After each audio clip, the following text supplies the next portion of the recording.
यो people, good morning, good evening, good afternoon. जो video देख रहे हैं हम सबके लिए, कैसे हैं सब लोग बेटा? ओके, एक बार फिर से स्वागत है आप सबका हमारे नए लेक्चर में। गाइस, आज की क्लास में हम लोग जो है वो करने वाले हैं हमारे इंटरनेशनल बिजनेस का एक नया टॉपिक। इससे पहले 2 क्लासेस हम कर चुके हैं, जिसके अंदर फर्स्ट क्लास में हम लोगों ने जो है वो इंटरनेशनल बिजनेस क्या है, उसका स्कोप, उसके एडवांटेजेस, ये सब हमने कवर किया था। और कल वाली क्लास जो थी, मतलब पिछली क्लास जो थी हमारी सेकंड क्लास, उसके अंदर हम लोगों ने जो है वो ग्लोबलाइजेशन का पूरा टॉपिक जो है वो कवर किया, जिसके अंदर हम लोगों ने देखा था कि ग्लोबलाइजेशन क्या होता है।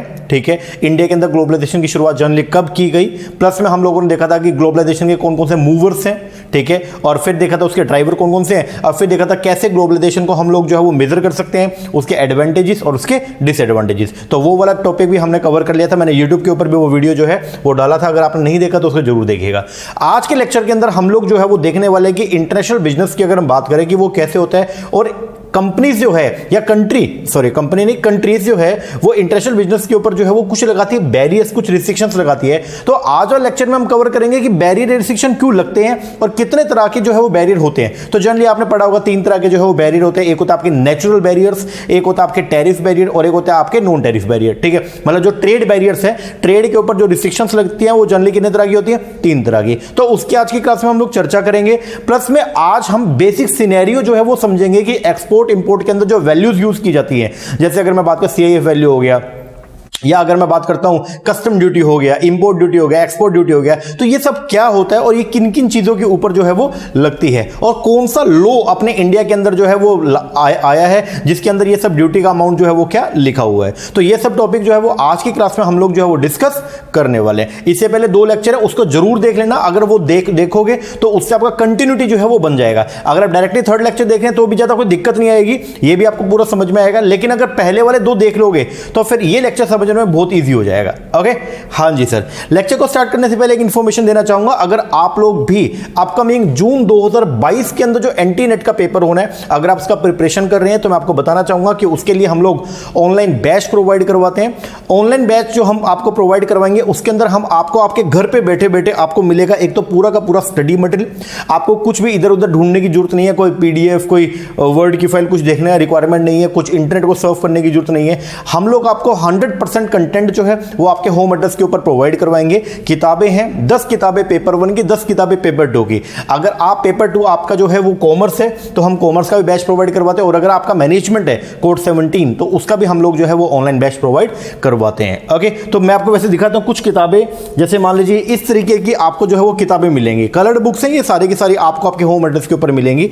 ठीक है, जो कंटेंट क्लासेस के अंदर आपको देखने को मिलता है वही सेम कंटेंट जो है बुक्स के अंदर है, तो अलग से खास आपको नोटिंग करने की रिक्वायरमेंट नहीं है। ठीक है ना। प्लस में आपको मिलेंगे वीडियो लेक्चर, हर यूनिट के, हर सब्जेक्ट के, हर चैप्टर के जो है वो हम लोगों ने वीडियो लेक्चर जो है वो प्रिपेयर किए हैं। चैप्टर वाइज वीडियो लेक्चर है, वो सब आपको मिलेगा। प्लस में रिवीजन के लिए रिवीजन की वीडियो हर चैप्टर के बाद में, प्लस में आपको प्रैक्टिस करने के लिए प्रैक्टिस के एमसीक्यूज भी मिलेंगे। तो अगर आप इंटरेस्टेड है, हमने नीचे नंबर दिया हुआ है, इसके ऊपर आप कॉल करके या व्हाट्सएप करके आप इंक्वायरी कर सकते हैं। डेमो के बहुत सारे लेक्चर ऑलरेडी डाले भी हुए हैं, और बाकी इस लेक्चर से भी आप अंदाजा लगा सकते हैं कि किस तरीके से हम लोग जो है वो आपको पढ़ाते हैं। ओके, हाँ जी सर। चलो शुरुआत करते हैं टॉपिक का। सबसे पहले बात करेंगे बैरियर्स का, बैरियर टू इंटरनेशनल ट्रेड। देखो ऊपर से एक बार बता दूं, बैरियर की अगर मैं बात करता हूं तो बैरियर मेरे पास में 3 तरीके के हैं। एक है मेरे नेचुरल बैरियर, एक है मेरा टैरिफ, और एक कौन सा? Non tariff. इनकी हम चर्चा भी करेंगे। बट क्वेश्चन ये है कि बैरियर क्यों लगाए जाते हैं, आखिर रीजन क्या है बैरियर्स को इंपोज करने का? मतलब एक देश जो है वो बाहर से आने वाले गुड्स के ऊपर बैरियर क्यों लगाता है, उसका रीजन जो है वो आज अपने को जो है वो समझना है। आइए पहले मैं आपको थोड़ा सा बेसिक जो है वो बताता हूं, एक बार ध्यान से समझिएगा। देखिए, अगर हम बात करते हैं ट्रेड बैरियर्स क्यों लगाए जाते हैं, तो उसके लिए मैं सबसे पहले आपको एक बात बताऊंगा कि किसी भी इकोनॉमी का, किसी भी कंट्री की जो स्ट्रेंथ है, बेसिकली उसकी क्या वैल्यू है, उसकी क्या स्ट्रेंथ है, तो या उसकी क्या पोजीशन है इंटरनेशनल मार्केट के अंदर, मतलब पूरे वर्ल्ड के अंदर आप कहां पे स्टैंड करते हो। ठीक है, तो वो किससे डिनोट करती है? मैं एक बार कंट्री को सेटिसाइड करता हूं, मैं पहले आपकी बात करता हूं। अगर मान लीजिए आपको किसी पर्सन को जज करना है कि वो पर्सन, उसकी क्या स्ट्रेंथ है या उसकी क्या फाइनेंशियल पोजीशन है, या बेसिकली अगर आपको ये देखना है उसकी औकात क्या है, तो आप एक पर्सन की औकात किससे नापते हैं? आप मुझे ये बता दीजिए। सर हम लोग जो है वो जनरली चेक करेंगे पहले तो ये कि उसका अपना घर है या नहीं है, हम घर देखेंगे उसका, ठीक है। हम ऐसा बोलते हैं ना, जैसे मान लो अगर रिश्ता करने जाते हैं तो आप क्या देखते हो, मतलब लड़के वाले जो है वो जनरली लड़के के बारे में जो है वो क्या बातें जानते हैं, वो ये देखते हैं कि भाई पढ़ा लिखा है या नहीं है, घर बार उसका खुद का है या नहीं है, अच्छी जगह पे स्टैंड है या नहीं है, ठीक है, फिर वो खाता पीता भी है या नहीं है, वो सब चीजें हम चेक करते हैं। तो अगर आपने किसी पर्सन को जज करना है तो जनरली आप ये देखोगे कि उसका घर बार कैसा है। अगर मान लो एक पर्सन ऐसा जो किराए के मकान में रह रहा है और एक पर्सन ऐसा है जो 500 गज की कोठी में, 1000 गज की कोठी में रह रहा है, विला के अंदर रह रहा है, तो बताइए किसकी स्ट्रेंथ ज्यादा अच्छी है या किस पर्सन की पोजीशन ज्यादा अच्छी है। सर नेचुरल बात है, जो विला में रहता है तो उसकी पोजीशन अच्छी है। अगर आप किसी पर्सन को जज कर रहे हैं, एक पर्सन ऐसा है जो साइकिल के ऊपर घूम रहा है और एक पर्सन ऐसा है जो खुद की मर्सिडीज चला रहा है या खुद की ऑडी चला रहा है या खुद की लैंड रोवर चला रहा है, तो आप बताइए आप किसको जो है वो अच्छा मानेंगे ज्यादा, मतलब आपके हिसाब से किसकी पोजीशन ज्यादा स्ट्रॉन्ग मानेंगे, आप किसको स्ट्रॉन्ग मानेंगे। तो सर नेचुरल बात है, साइकिल वाले को नहीं मानेंगे, जो कार के अंदर चल रहा है उसको मानेंगे। एक लड़का ऐसा है जो कहीं पे जॉब कर रहा है और उसके वहां पे 20-25 हज़ार रुपए सैलरी है, और एक ऐसा है जिसकी खुद की फैक्ट्री चल रही है, खुद की कंपनी चल रही है और उसके अंदर 100 ऑफ जो है वो एम्प्लॉइज के अंदर वर्किंग है और उसका जो टर्नओवर है पूरे साल का मान लो वो 100 करोड़ 125 करोड़ का है। तो बताइए किसकी स्ट्रेंथ ज्यादा अच्छी है। सर नेचुरल बात है, जो खुद की कंपनी ओन कर रहा है उसकी स्ट्रेंथ अच्छी है। तो इस तरीके से अगर मैं बात करता हूं कि एक इंडिविजुअल को अगर आपने जज करना है कि उसकी फाइनेंशियल स्ट्रेंथ कैसी है, उसकी पोजीशन कैसी है, तो उसके लिए आप देखते हो उसका घर बार कैसा है, उसका बिजनेस कैसा है, या उसका जो है वो बेसिकली बैंक बैलेंस कैसा है। इन सब चीजों से आप लोग जो है वो एक पर्सन को क्या करते हो, जज करते हो। उसी तरीके से कंट्रीज की भी रैंकिंग होती है, मतलब हम कंट्री को भी जो है वो देखते हैं कि किस कंट्री की कितनी औकात है, और कंट्रीज की औकात नापने का एक सिंपल सा सरल सा एक जो है वो तरीका होता है, वो है हम ये चेक करते हैं कि उस कंट्री के फॉरेन करेंसी रिजर्व चेक करो कि वो कितने हैं। तो मतलब अगर आपने किसी एक कंट्री की स्ट्रेंथ को मेजर करना है, जैसे इसके लिए एक थ्योरी भी है, थ्योरी ऑफ मर्केंटिलिज्म, वो यही बोलता है अगर आपने किसी नेशन की वेल्थ को अगर मेजर करना हो, आपने ये देखना हो कि एक नेशन जो है वो कितना वेल्दी है, तो उसके लिए आप लोग जो है वो चेक करते हो कि उसके पास में कितने फॉरेन करेंसी के रिजर्व्स अवेलेबल है। एक सिंपल सी बात मैं आपको ये बोल रहा हूं, अगर आपने किसी इंस्टीट्यूशन को या अगर आपने किसी भी कंट्री को अगर जज करना है कि वो कंट्री कितनी स्ट्रॉन्ग है या कितनी वो पुअर है, तो उसके लिए हम चेक करते हैं कि उसके पास कितने फॉरेन करेंसी के रिजर्व पड़े हैं।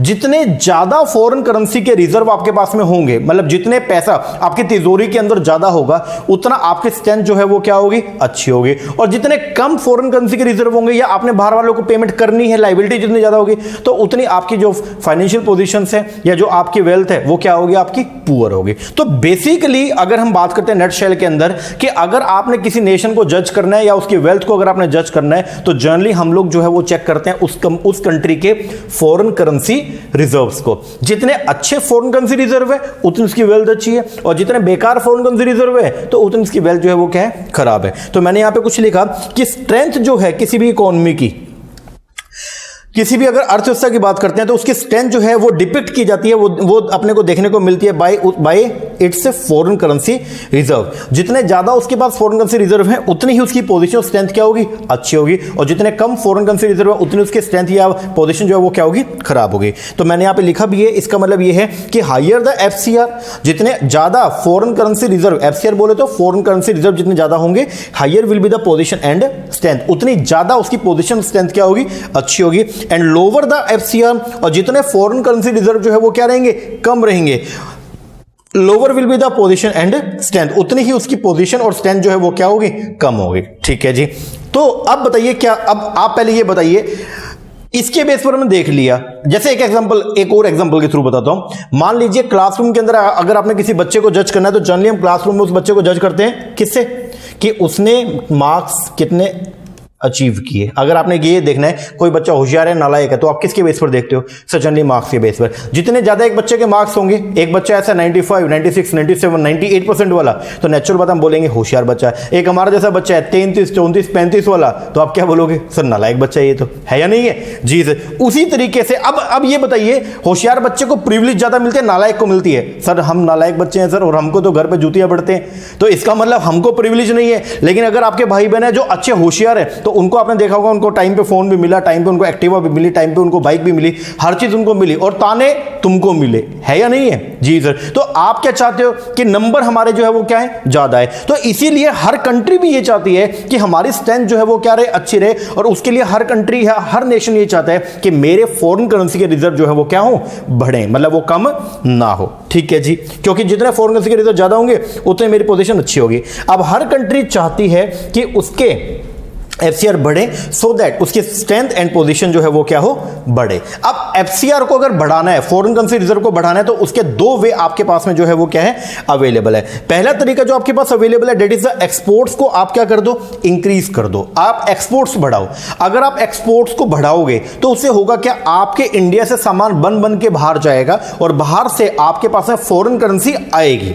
क्योंकि जब आप इंडिया से कोई सामान यूएस वालों को बेचोगे तो यूएस वाले बदले में आपको जो है वो क्या देंगे, डॉलर्स देंगे। तो अगर डॉलर का इनफ्लो हो रहा है आपके नेशन के अंदर, तो आपकी कंट्री का जो फॉरेन करेंसी के जो रिजर्व है वो कम हो गया, बढ़ गए, बढ़ गए से। तो हम यहां पे जो है वो क्या करेंगे, एक तरीका तो फॉरेन करेंसी के रिजर्व को इंक्रीज करने का वो ये है कि आप एक्सपोर्ट्स को जो है वो क्या करो, इंक्रीज करो। अगर आप एक्सपोर्ट्स को बढ़ाओगे तो बाहर से फॉरेन करेंसी आपके पास में आएगी, जिससे होगा क्या, अगर फॉरेन करेंसी आपके पास रिसीव होगी तो आपकी जो रिजर्व है वो क्या होंगे, बढ़ेंगे, और आपकी स्ट्रेंथ और पोजीशन क्या होगी, अच्छी होगी। तो एफसीआर को दो ऑप्शन से हम बढ़ा सकते हैं। पहला, एक्सपोर्ट्स को क्या करके, इंक्रीज करके। अब एक्सपोर्ट्स को बढ़ाना है तो गवर्नमेंट उसके लिए हम लोगों को प्रोवाइड करवाती है वेरियस सब्सिडी, गवर्नमेंट इंसेंटिव देती है। बहुत सारी गवर्नमेंट की एक्सपोर्ट प्रमोशन की स्कीम्स भी है जो गवर्नमेंट जो है वो आप लोगों को प्रोवाइड करती है। इसके पीछे का मेन एम वही है कि हम एक्सपोर्ट्स को बढ़ा करके बाहर से फॉरेन करेंसी को इंडिया में लाना चाहते हैं, जिससे इंडिया की जो फॉरेन करेंसी की रिजर्व है वो क्या हो जाए, बढ़ जाए। एक तरीका और भी होता है, इसके अलावा भी एक तरीका और भी है कि आप बाहर से जो है वो क्या ले लो, लोन ले लो। अगर आप बाहर से फॉरेन करेंसी में लोन ले लोगे तो भी बाहर से फॉरेन करेंसी तो आई ना, लेकिन क्वेश्चन वही आता है कि लोन को रीपेमेंट भी तो करना पड़ेगा, वो तो हमारी ऑब्लिगेशन है जी, तो उसको इतना अच्छा नहीं मानते हैं। तो जनरली फॉरेन करेंसी रिजर्व को अगर आपने इंक्रीज करना है तो एक वे तो ये है कि आप इंडिया में प्रोडक्शन को बढ़ाओ, और बढ़ा करके प्रोडक्शन दबा के प्रोडक्शन करो, और वो जो सामान आपने इंडिया में प्रोड्यूस किया उसको आप बाहर क्या कर दो, चैनलाइज कर दो, उसको बाहर एक्सपोर्ट कर दो, जिससे होगा क्या, बाहर की फॉरेन करेंसी आपके पास आएगी और आपके रिजर्व बढ़ जाएंगे। और गवर्नमेंट एक्सपोर्ट्स को बढ़ाने के लिए ये सब स्कीम्स जो है वो प्रोवाइड करवाती है। ये तो बात खत्म होगी। अब एक और तरीका भी है, वो तरीका क्या है, इसको ये जो एक्सपोर्ट्स को बढ़ाने के लिए जो गवर्नमेंट स्कीम प्रोवाइड करवा रही है, इसको एक अलग डिफरेंट चैप्टर के अंदर जो है वो डिस्कस करेंगे फॉरेन ट्रेड पॉलिसी के अंदर। लेकिन अभी के लिए एक बात और भी है, अगर आपने एफसीआर को क्या करना है, बढ़ाना है, तो एक तरीका और भी है, वो ये कि आप इंपोर्ट को रोक लो। मतलब जो इंपोर्ट, सर पहले तो ये तो what is the meaning of import. Import का मतलब होता है bringing into India from a place outside India. मतलब इंडिया में कोई सामान लेके आना जो बना कहां पे है, आउटसाइड इंडिया बना, मतलब विदेशों में कोई सामान बना और उसको अगर आप इंडिया में लेके आओगे तो उसको बोलते हैं हम लोग इंपोर्ट। अब मेरा छोटा सा क्वेश्चन आपसे ये है, अगर मान लीजिए ऐसा हुआ आपने विदेशों से सामान को परचेज किया, तो सामान आपके पास में है, लेकिन क्या बदले में अब आपको पेमेंट करना है? जी करना है। किस में करना है? सर फॉरेन करेंसी में करना है। अब ये बताइए, अगर आप इंपोर्ट को इंक्रीज करेंगे तो उससे फॉरेन करेंसी रिजर्व बढ़ेंगे या कम होंगे? सर एक बात सुनो, अगर हम इंपोर्ट बढ़ाते हैं, बाहर से गुड्स अगर हमारे पास में आएंगी तो इंडिया से फॉरेन करेंसी बाहर जाएगी सर, जिससे हमारे रिजर्व क्या हो जाएंगे, कम हो जाएंगे सर। और अगर रिजर्व अगर हमारे कम होंगे तो उसके बदले में होगा क्या, हमारी स्ट्रेंथ, हमारी पोजीशन सर इंटरनेशनल मार्केट के अंदर क्या हो जाएगी, डाउन हो जाएगी। आप चाहते हो ऐसा? बोलो नहीं सर, हम बिल्कुल नहीं चाहते। हम तो ये चाहते हैं कि भारत का नाम जो है वो क्या हो, बढ़े, हमारा जो पोजीशन है वो क्या हो, बढ़े, हमारी जो स्ट्रेंथ है वो क्या हो, बढ़े। तो अब बताइए क्या करें? सर इंपोर्ट मत करो सर, इंपोर्ट को रोक लो। लेकिन इंपोर्ट को रोकने के लिए अब गवर्नमेंट जो है वो लगाती है क्या, बैरियर। तो पहले क्वेश्चन ये है कि बैरियर्स को क्यों इंपोज किया जाता है, उसके पीछे कई सारे रीजन है, लेकिन सबसे स्ट्रॉन्ग जो रीजन है वो ये है, बैरियर इसलिए लगाया जाता है ताकि फॉरेन करेंसी का जो आउटफ्लो हो रहा है ना, उस आउटफ्लो को रोका जा सके। तो एक तरीका है इंपोर्ट को क्या करके, रिस्ट्रिक्ट करके या कम करके। आप इंपोर्ट के ऊपर क्या लगा दो, बैन लगा दो। इंपोर्ट को क्या कर दो, कम कर दो। अगर आप इंपोर्ट कम करोगे तो उससे होगा क्या बताइए सर? अगर इंपोर्ट कम, अब बोलो जल्दी से, एक हियरार्की बन जाएगा। अगर इंपोर्ट कम, हाँ जी, तो इंपोर्ट के कम होने पर एक तरीका क्या होगा सर, इंपोर्ट कम होगा तो फॉरेन करेंसी का आउटफ्लो जो है वो भी कम होगा। सुनो सुनो, इंपोर्ट कम तो फॉरेन करेंसी का आउटफ्लो भी कम। जब फॉरेन करेंसी जाएगी नहीं सर, पैसे का ना जाना भी तो पैसे का आना हुआ। हम एफएम के अंदर पढ़ते हैं कि जो पैसा मेरा जाना चाहिए था अगर वो नहीं गया तो जनरली वो मेरा क्या इनफ्लो ही है, हाँ जी, तो उससे हमारा जो हमारे रिजर्व्स हैं, अगर हम इंपोर्ट करते तो फॉरेन करेंसी जाती, लेकिन अगर वो नहीं गई तो क्या इनडायरेक्टली मेरे रिजर्व जो है वो इंटैक्ट रहे, मतलब वो बढ़ेंगे, कम तो नहीं हुए ना, नहीं हुए, तो क्या उससे आपकी फाइनेंशियल स्ट्रेंथ जो है वो अच्छी होगी, स्ट्रांग होगी या नहीं होगी, होगी। तो इसीलिए गवर्नमेंट जो है वो क्या करती है, इंपोर्ट के ऊपर क्या लगाती है, रिस्ट्रिक्शन लगाती है, ताकि इंपोर्ट को रोका जा सके और फॉरेन करेंसी का जो आउटफ्लो है उसके ऊपर रोक लगाई जा सके। तो यहां पे क्या लिखा है, इंपोर्ट को रिस्ट्रिक्ट करना है या कम करने के लिए, क्योंकि पैसे का ना जाना भी तो पैसे का क्या हुआ, आना हुआ। और इसको रोकने के लिए, मतलब इंपोर्ट को रोकने के लिए गवर्नमेंट जो है वो क्या लगाती है, बैरियर। गवर्नमेंट क्या इंपोज करती है, बैरियर। और गवर्नमेंट के द्वारा जो बैरियर लगाया जाएगा ना, उसको जनरली बोलते हैं हम लोग क्या, मालूम, बोलो बोलो सर, ये जो बैरियर गवर्नमेंट ने यहां पे हमारे पास में लगाया है, इसको बोलते हैं हम लोग क्या, ट्रेड बैरियर।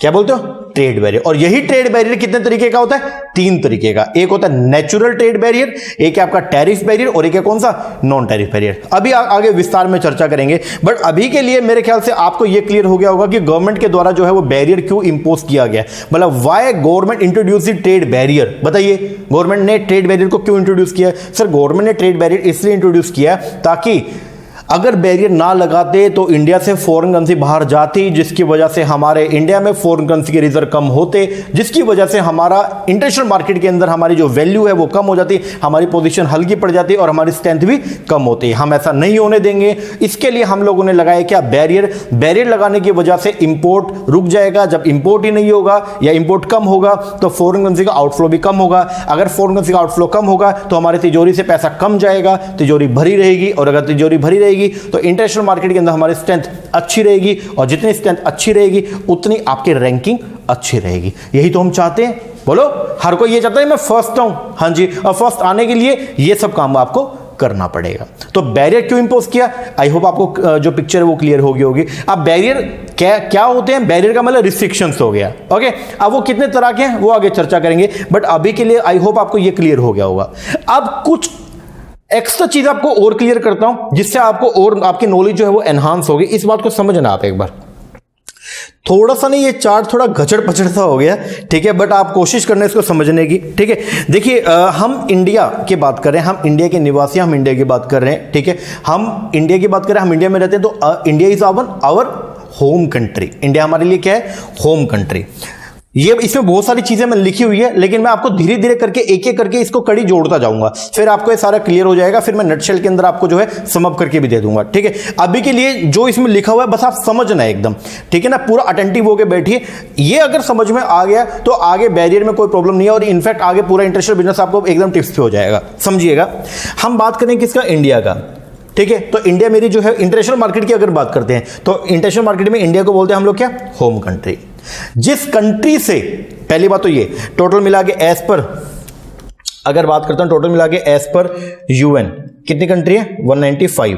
एक तो होगी मेरी क्या, इंडिया। इंडिया जो है वो मेरी क्या है, होम कंट्री। कौन सी है, बोलो बोलो sir, India is our home country. बाकी रहेगी कितनी, 194। इस 194 को बोलते हैं rest of the world. Last class में बताया भी था जी सर। और इसमें से एक ऐसी कंट्री जिसके साथ मैं क्या कर रहा हूं, ट्रेड कर रहा हूं, ठीक है, लाइक यूएसए। तो इस यूएसए को मैं बोलता हूं क्या, होस्ट नेशन। क्या बोलते हैं, होस्ट कंट्री। अब जैसे मैंने यहां पे इसको दिखाया, ये देखिएगा आप एक बार, एक एक करके क्लियर करेंगे। हम हैं कहां, इंडिया में जी, India is my home country, हाँ जी। मैं ट्रेड कर रहा हूं किसके साथ में, यूएस के साथ में, हाँ जी। तो यूएस से जो है वो मेरी क्या है, होस्ट कंट्री। जिसमें टिक करता रहूंगा तो समझ जाइए वो अपना क्लियर हो गया। तो आई होप ये क्लियर हो गया होगा, होम कंट्री और होस्ट कंट्री क्या होता है जी। आप जहां के निवासी हैं तो वो आपके क्या हो जाएगी, होम कंट्री जी। जिस दूसरे नेशन के साथ में आप लोग ट्रेड करने की सोच रहे हैं तो वो नेशन क्या हो जाएगा, होस्ट नेशन, ओके, हाँ जी। अब मैं यूएस से कोई सामान इंपोर्ट करने की सोच रहा हूं, तो अब यूएस पे आ जाओ आप एक बार, ठीक है। यूएस के जैसे अपने इंडिया के अंदर बहुत सारे शहर हैं, उस तरह यूएस में भी बहुत सारे शहर हैं, बहुत सारी सिटीज हैं जी। वहां पे मान लीजिए एक सिटी है, वहां की राजधानी मान लो वॉशिंगटन डीसी, ठीक है। अब मैंने कोई सामान मंगाना था इंडिया में, मैं इंडिया में कहां रहता हूं, दिल्ली में, और मैंने फोन किया यूएस वाले को। यूएस वाला जो था उसका नाम था मिस्टर एक्स, एग्जाम्पल के तौर पर उसका क्या नाम था, मिस्टर एक्स। ओके, मैंने फोन किया मिस्टर एक्स को, मैंने कहा हेलो, हाँ मिस्टर एक्स से बात हो रही है? वो बोले हाँ जी मैं बोल रहा हूँ। तो मैंने उनको बोला कि सर मुझे ना एक सामान, एक गुड्स चाहिए जो आप प्रोड्यूस कर रहे हो। वो बोले ठीक है सर, हम आपको बना के भेज देंगे। तो मैंने बोला वैल्यू का बताओ। तो बोले सही, अभी बताते हैं आपको वैल्यू कितना पड़ेगा। तो उन्होंने मुझे ये बोला जो सामान हम यहाँ पे बना रहे हैं अपने शहर में, वो सामान हमको पड़ता है कितने रुपए का? 100 रुपए का। तो ये जो मैन्युफैक्चरिंग जो कॉस्ट आती है बेसिकली, इसको बोलते हैं एक्स वर्क वैल्यू। मतलब अगर वो सामान, सॉरी मैन्युफैक्चरिंग कॉस्ट मैंने गलत बोल दिया, अगर वो सामान मैं सीधा कहां जाता, वॉशिंगटन जाता, मैं हूं कहां पे, इंडिया में, दिल्ली में, अगर मैं जाता वॉशिंगटन और वहां पे जाके वो सामान उनसे लेता, तो वो मुझे कितने का देते? 100 रुपए का। लेकिन मैं तो कहूं कहां, इंडिया में, मुझे तो इंडिया में वो सामान की अवेलेबिलिटी चाहिए। तो उसके लिए मैं उनको बोल रहा हूं कि बताओ कितने का दोगे? वो बोले सर देखिए वो सामान है 100 रुपए का, अगर आप वॉशिंगटन में लोगे तो वो कितने का मिलेगा? 100 रुपए का। ये 100 रुपए जो है ना, इसको जो फैक्ट्री कॉस्ट है उनकी, या फैक्ट्री के अंदर जो आपको वो सामान जितने का मिलेगा फैक्ट्री से, उसको बोलते हैं एक्स वर्क वैल्यू। ओके, हाँ जी। अब ये सामान यहां से अब वो क्या होगा, ऐसा थोड़ी कि वो छत पे खड़ा हो जाएगा, सामान फेंकेगा और आप अपने छत पे खड़े हो और आप कैच कर लोगे, ऐसा होगा क्या?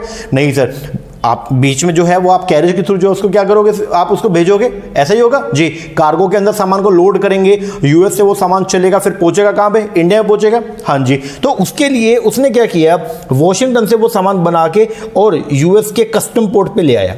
कस्टम पोर्ट क्या होता है? जहां से सामान जो है वो बाहर के नेशन के अंदर जो है वो क्या होता है, एक्सपोर्ट या इंपोर्ट होता है। तो जब भी अगर इंडिया के अंदर कोई सामान आएगा तो पहले वो इंडिया के कस्टम पोर्ट पे आएगा, या इंडिया से जब भी कोई सामान जाएगा तो पहले कस्टम पोर्ट से वो क्लियर होगा, फिर वो आगे जाएगा। तो वो सामान जो वॉशिंगटन के अंदर कितने का था? 100 का था। फिर वहां से वो यूएस के कस्टम पोर्ट पे आया।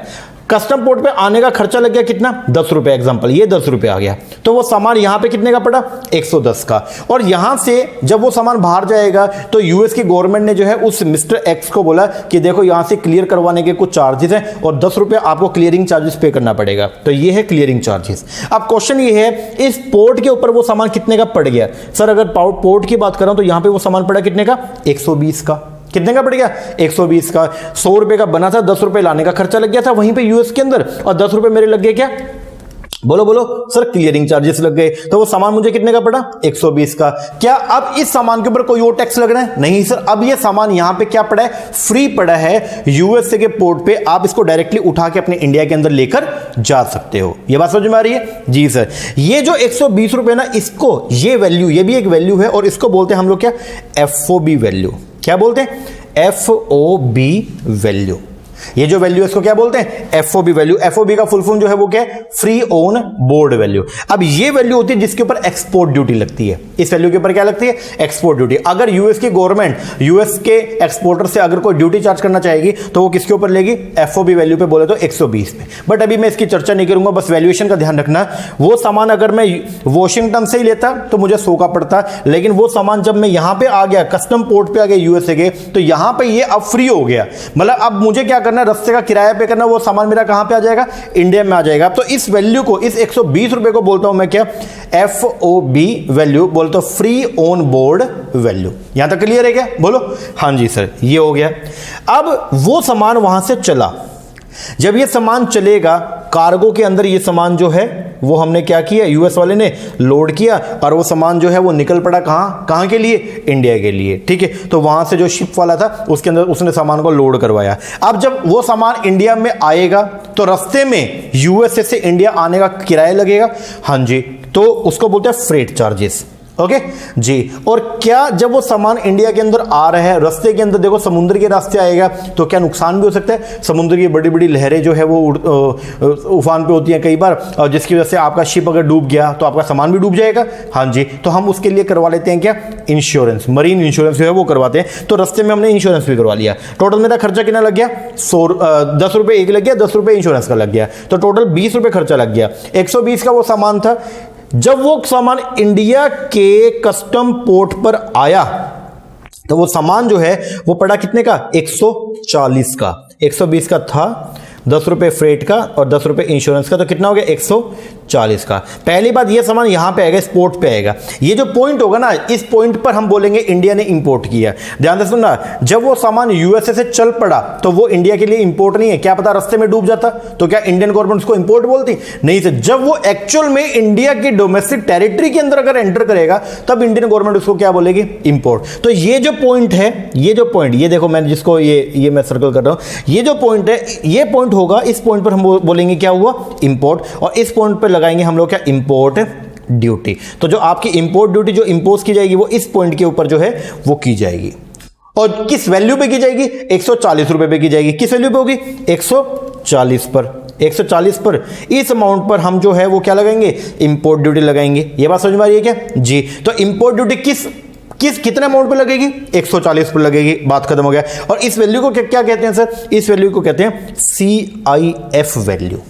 क्या बोलेंगे? CIF value. तो पहली बात, इंपोर्ट ड्यूटी किसके ऊपर लगती है सर? इंपोर्ट ड्यूटी लगती है CIF वैल्यू के ऊपर। एक्सपोर्ट ड्यूटी आपको मैंने बताया किस पे लगती है? FOB वैल्यू पे। बट इंपोर्ट ड्यूटी किसके ऊपर लगती है? CIF वैल्यू पे। ये बात समझ में आ रही है जी सर? तो इंपोर्ट ड्यूटी लगेगी CIF वैल्यू पे। हाँ जी। और CIF का फुल फॉर्म जो है वो क्या है? Cost insurance freight. क्या बोलते हैं? Cost insurance freight. यहां तक ओके है क्या जी? तो पहले ये तो एक्सपोर्ट ड्यूटी अगर लगानी तो किस वैल्यू पे लगेगी सर? एक्सपोर्ट ड्यूटी जो है वो लगती है FOB वैल्यू पे। और अगर इंपोर्ट ड्यूटी की बात करें तो सर इंपोर्ट ड्यूटी जो है वो लगती है CIF वैल्यू पे। आई होप यहां तक क्लियर है? हाँ जी सर। चलो, अब ये सामान यहां पे आ गया तो इसको बोलते हैं हम लोग क्या? CIF value. क्या बोलोगे? CIF। अब जब ये सामान इंडिया के अंदर आ रहा है तो यहां पे गवर्नमेंट जो है वो लगाती है क्या? बैरियर। जब वो सामान इंडिया की डोमेस्टिक टेरिटरी के अंदर एंटर कर रहा है तब लगाती है गवर्नमेंट क्या? बैरियर। और यहां पे जब बैरियर लगेगा तो वो बैरियर हमारे पास में जो है वो 3 तरीके का होता है। कितने तरीके का होता है? 3 तरीके का। एक होता है जी बैरियर, कौन सा बोलो सर? एक होता है नेचुरल बैरियर, एक होता है टैरिफ बैरियर, और एक होता है नॉन टैरिफ बैरियर। तो इस पॉइंट पर गवर्नमेंट जो है वो लगाएगी क्या? बैरियर, मतलब ट्रेड बैरियर्स लगाएगी। और जो ट्रेड बैरियर है वो कितने तरीके के? 3 तरीके के। एक होगा नेचुरल बैरियर, एक है टैरिफ बैरियर, और एक है कौन सा? Non tariff barrier. I hope यहां क्लियर है क्या? बोलो। हाँ जी सर। लो, ये सारे पॉइंट जो है वो अपने यहां पे हो गए। मैं एक बार थोड़ा सा रिपीट कर दूं ये वाला। देखिए, हम बात करें इंडिया का। India is my home country जी। जिस कंट्री से सामान को मंगाना है उसको क्या बोलूंगा? Host country. हाँ जी। तो यूएस मेरा क्या है? Host country. हाँ जी सर, ये पॉइंट क्लियर हो गया। यूएस में वो सामान बना और अगर मैं यूएस की फैक्ट्री से जाके खरीदता हूं तो मुझे कितने का पड़ेगा? 100 रुपए का। ये 100 रुपए is my x work value. हाँ जी। जब वो सामान यहां से चलेगा यूएस के कस्टम पोर्ट तक आएगा तो रस्ते का लगा 10 रुपए जी।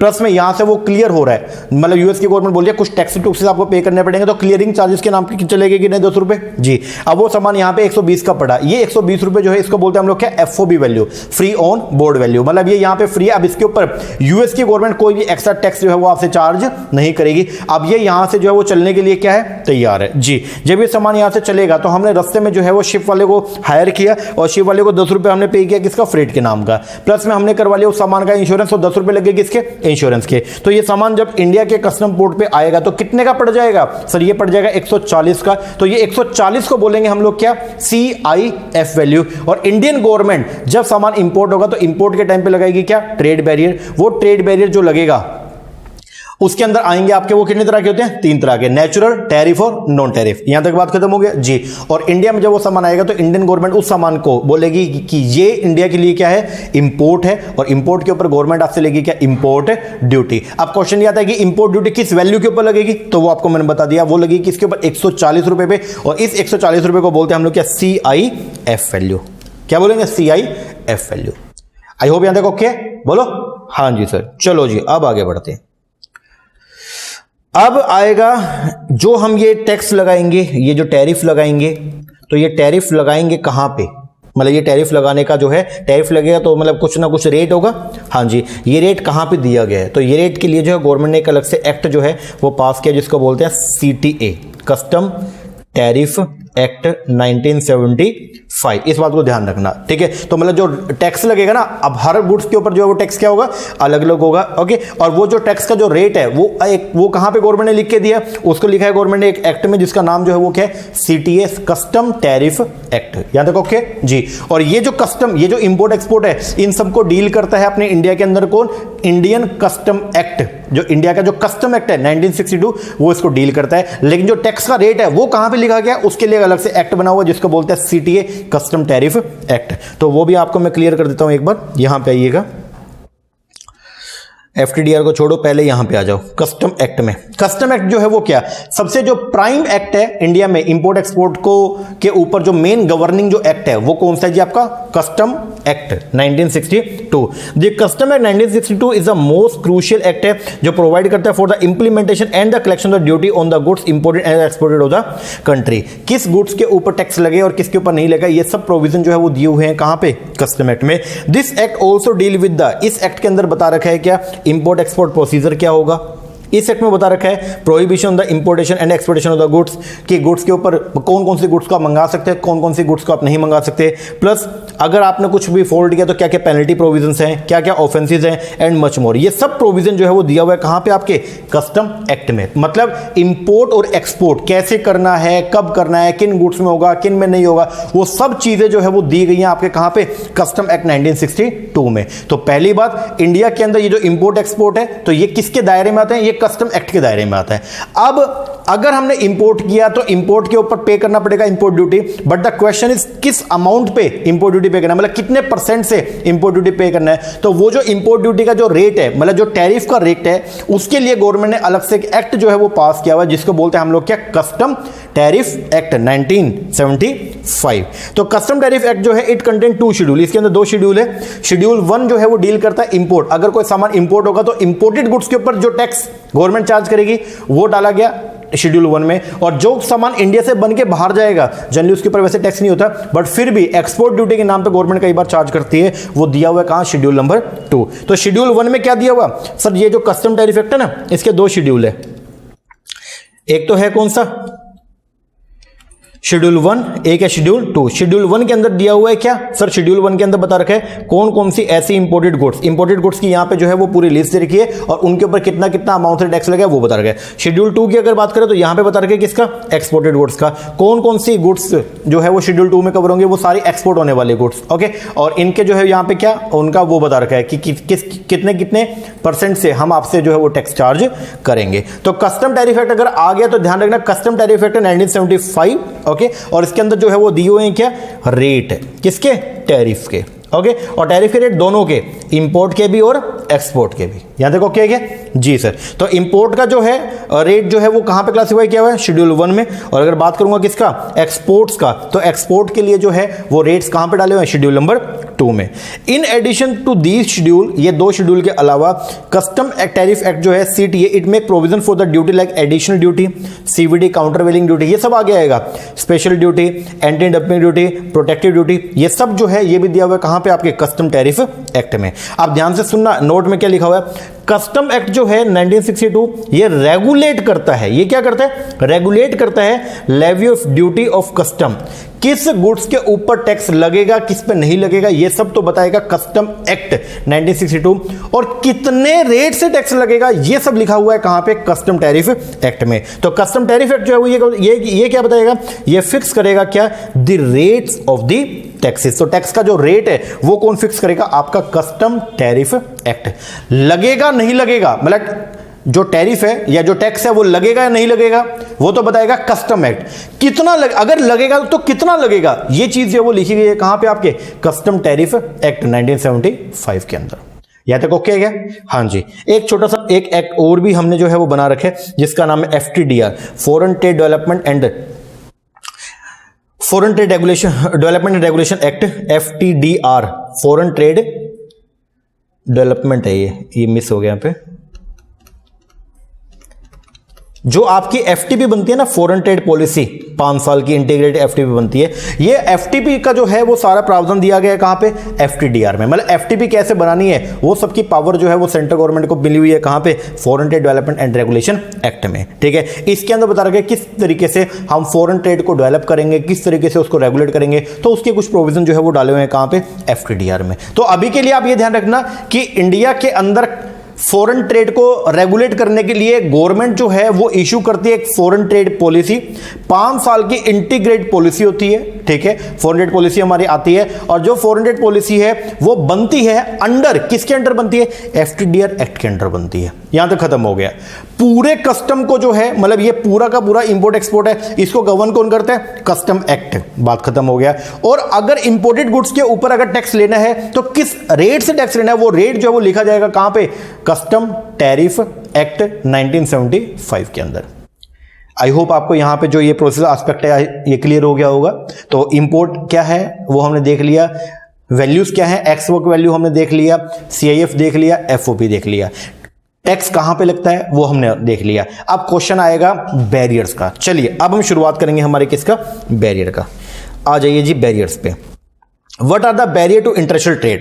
International trade is carried out by both the, international trade जो है वो दोनों के द्वारा किया जाता है, बिजनेस जो है बिजनेस हाउसेस उनके द्वारा भी किया जाता है, और गवर्नमेंट भी इंटरनेशनल ट्रेड करती है। गवर्नमेंट भी सामान को बना के बाहर के नेशंस के अंदर सेल करती है। एज लॉन्ग एज, कब तक होगा?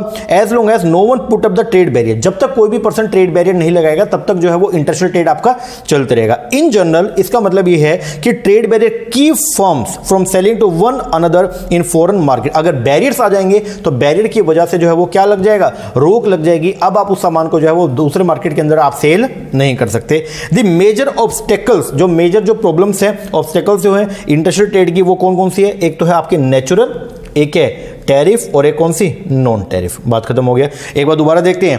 इंटरनेशनल जो आपका ट्रेड होता है वो हर कोई करता है, गवर्नमेंट भी करती है, बिजनेस हाउसेस भी करते हैं। जब तक बैरियर नहीं लगेगा तब तक ट्रेड बढ़िया चलता रहेगा। अगर बैरियर लग जाएगा तो इससे इंटरनेशनल ट्रेड जो है वो क्या हो जाएगा? रुक जाएगा। अब ये जो बैरियर होते हैं, ट्रेड बैरियर्स, इनको हम तीन पार्ट में बाइफरकेट करते हैं। एक होता है आपके नेचुरल, एक है आपके टैरिफ, और एक कौन सा? Non tariff. एक बार आपको बता दूं, नेचुरल बैरियर्स, ट्रेड बैरियर में नेचुरल, फिर टैरिफ, फिर नॉन टैरिफ। टैरिफ के अगर बात करता हूं तो टैरिफ के अंदर ये आएगा, ओरिजिन के बेस पर दो तरह की, export duty, import duty, qualification के बेस पर तीन तरह की, स्पेसिफिक, एड वैलोरम और कंपाउंड, और पर्पस के बेस पर चार तरीके का, रेवेन्यू, प्रोटेक्टिव, एंटी डंपिंग और काउंटर वेलिंग। अब इसके अंदर हम डंपिंग भी पढ़ेंगे। डंपिंग क्या है? डंपिंग को रोकने के लिए एंटी डंपिंग, और डंपिंग कितने तरह की होती है? चार तरह की जो है, प्रीडेटरी, स्पोरेटिक, वो सब हम करेंगे। और रिलेशन के बेस पर सिंगल कॉलम, डबल कॉलम। फिर ये जो है इनको बोलते हैं हम लोग क्या? Non tariff barrier. ये 8 तरीके के हमारे नॉन टैरिफ बैरियर है। फिर हम पढ़ेंगे टैरिफिकेशन क्या है, और अपना टॉपिक कंप्लीट हो जाएगा। चलो शुरुआत करते हैं सबसे पहले नेचुरल बैरियर। नेचुरल बैरियर की अगर बात करता हूं, जो नेचर की वजह से बैरियर इंपोज हो गया। अब ये जनरली दो तरह के होता है। एक तो था डिस्टेंस की वजह से, दूरी की वजह से बैरियर राइज हो गया। मान लीजिए आपने कोई सामान जो है वो मंगाना है, और किसी ऐसे नेशन से मंगाना है जो यहां से वहां से सामान को आने में मान लो 15 दिन लग जाएंगे, तो डिस्टेंस की वजह से जो बैरियर लग गया, या लैंग्वेज की वजह से कई बार बैरियर लग जाता है, तो उसको बोलते हैं हम लोग क्या? Natural barrier. आइए पढ़ते हैं। Natural barrier to trade can be either, natural barrier दोनों तरीके का हो सकता है, फिजिकल भी हो सकता है या फिर कल्चर। कई बार हमारे कल्चर जो है वो बोलता है कि वो सामान को हम इंपोर्ट नहीं करने देंगे। जैसे अगर मैं बात करता हूं बीफ का, तो यूएस से जो है वो बर्गर बन के आया मान लीजिए, जिसके अंदर जो है वो गाय का मांस था, और इंडिया के अंदर जो है हम स्ट्रिक्टली जो है वो क्या करते हैं? अपोज करते हैं कि गाय का मांस जो है हम मुर्गा खा लेंगे, बकरा खा लेंगे, मछली खा लेंगे, लेकिन हम गाय का मांस नहीं खाएंगे। तो कल्चर की वजह से, क्योंकि हमारा कल्चर जो है उस बात की गवाही नहीं दे रहा है। मान लीजिए अब हिंदू कल्चर के अंदर वो चीज सही नहीं है, तो कल्चर की वजह से अगर कोई बैरियर लग गया, कल्चर की वजह से हमने ये बोल दिया बाहर वाले को कि भाई सब सामान यहां भेज दियो, लेकिन यहां पे तो जो है वो बीफ वाला जो बर्गर है वो इंडिया के अंदर हम तेरे को नहीं लाने देंगे, तो वो जो बैरियर डेटा नोन एज कल्चरल बैरियर। आइए देखते हैं। नेचुरल बैरियर जो है to trade can be either physical भी हो सकता है या कल्चर भी। फॉर इंस्टेंस, इवन दो चाहे वीट को banana in the warm to the South America may cost less, अगर साउथ अमेरिका के अंदर मान लीजिए अगर हम वीट को उगाते हैं तो वो सस्ता पड़ रहा है than raising wheat in the bitter cold of Siberia, और जबकि वही वीट को अगर साइबेरिया में बनाएंगे तो बहुत ही क्या पड़ेगा? महंगा पड़ेगा। तो लेकिन the cost of shipping the wheat from South America to Siberia might drive the price too high. लेकिन अगर चाहे साउथ अमेरिका के अंदर सामान बहुत सस्ता बना, लेकिन जब वो सामान सस्ता बन तो गया, लेकिन जब वहां से साइबेरिया लाओगे तो रास्ते में खर्चा इतना लग जाएगा कि जो सामान साइबेरिया के अंदर बना था वो उससे महंगा पड़ जाएगा। एग्जांपल मान लीजिए साइबेरिया के अंदर, साउथ अमेरिका में वो सामान जो है वो बना 10 रुपए में, और जबकि साइबेरिया के अंदर वो सामान बनता है 50 में। होना क्या चाहिए था सर? ये साउथ अमेरिका वाले को सामान बना के साइबेरिया बेचना चाहिए था, क्योंकि उसका सामान वहां पे वो मतलब साइबेरिया में तो वही आइडेंटिकल गुड्स कितने में बिक रही है? 50 में। लेकिन जब ये यहां से यहां जाएगा, रास्ते में मान लो 60 रुपए आपका जो है वो कॉस्ट आ गई, तो बताइए आपका यहां पे पहुंचेगा कितने का, 70 का। आप ट्रेड करना चाहोगे क्योंकि आप सस्ता बना रहे हो उससे, बट बैरियर्स की वजह से, क्योंकि डिस्टेंस जो है वो दूर इतना हो गया कि हमारी कॉस्ट बहुत ज्यादा क्या हो गई है, बढ़ गई है, तो इंटरनेशनल ट्रेड नहीं हो पाएगा। तो ये भी एक क्या है, रुकावट है, रिस्ट्रिक्शन है, ये भी एक क्या है, बैरियर है। तो ये बता दिया आपको मैंने, might drive the price too high. तो distance is this one of the natural barrier to the international trade. तो नेचुरल बैरियर में सबसे पहला जो है वो तो क्या है, डिस्टेंस है। दूसरा जो है वो लैंग्वेज भी है, लैंग्वेज बार। हालांकि अब ये इतना नहीं है क्योंकि इंग्लिश जो है वो एक यूनिवर्सल लैंग्वेज के तौर पे उभर के आई है और हर नेशन जो है वो जनरली इसको एडहेयर भी कर रहा है, इंग्लिश को जो है वो लोग फॉलो भी कर रहे हैं, और आजकल ट्रांसलेटर जो है वो आ गए हैं, तो जमाना जो है वो चेंज हो गया। बट फिर भी ये भी एक बैरियर है। अगर मान लीजिए आप जो सामान चाहते हो, ठीक है, और आप अगर दूसरे बंदे को बता ही नहीं पाओगे, मान लीजिए वो आप चाइना वाले से अगर आप जो है वो डील कर रहे हो और चाइनीज पर्सन जो है वो चिंग चंग कर रहा है और आप जो है वो उससे हिंदी में बात कर रहे हो, तो जब अगर मान लीजिए क्या होगा, एक कॉमन इंस्टेंस निकल के नहीं आएगा, मान लो अंडरस्टैंडिंग ही नहीं निकल के आएगी, तो क्या ट्रेड हो पाएगा, क्या नहीं सर। तो दूसरी रिस्ट्रिक्शन जो है वो किसकी है, लैंग्वेज की। लेकिन मैं आपको बोल रहा हूं कि अब ये बैरियर जो है वो दूर हो गया क्योंकि बहुत सारे ट्रांसलेटर्स जो है वो आ गए हैं, उनसे भी आप ट्रेड कर सकते हैं, उनके थ्रू भी। और दूसरा ये है कि अब इंग्लिश को जो है वो सबने जो है एक ऐसे यूनिवर्सल लैंग्वेज के तौर पे जो है वो क्या किया, अडॉप्ट किया है, तो सभी लोग इंग्लिश के अंदर जो है वो कन्वर्सेशन कर रहे हैं और इजीली उनकी जो है वो डील कर सकते हैं। तो language is another natural trade barrier. People who can't communicate effectively, वो लोग जो इफेक्टिवली कम्युनिकेट ही नहीं कर पाएंगे, may not be able to negotiate trade agreement और may ship the wrong goods. ऐसा हो सकता है कि वो ट्रेड एग्रीमेंट ना कर पाए और वो दूसरे कोई अलग सामान जो है वो क्या कर दे, शिप कर दे। तो दो तरह के आपके बैरियर जिनको बोलते हैं आप लोग क्या, नेचुरल। एक तो हो गया कौन सा आपका, डिस्टेंस, और एक जो है वो क्या है, लैंग्वेज। ठीक है जी।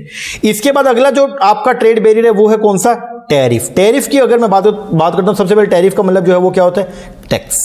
टैरिफ का जो बेसिक मीनिंग है वो क्या होता है जी, टैक्स। ओके, तो टैक्स के तौर पे हम बैरियर लगाएंगे, मतलब जब भी बाहर का सामान कोई इंडिया के अंदर आएगा, इंपोर्ट होगा, तो इंपोर्टेड गुड्स के ऊपर हम क्या लगा देंगे, टैक्स लगा देंगे, जिसकी वजह से वो क्या हो जाएगा, महंगा। और अगर वो महंगा होगा, मान लीजिए कोई सामान इंडिया में बन रहा था 10 रुपए का और बाहर वो सामान जो है वो बना कितने का, 7 रुपए का, लेकिन वो बन के जब यहां पे आया, रस्ते का खर्चा लग गया मान लो 1 रुपए, तो इंडिया में पहुंचा कितने का, 8 का।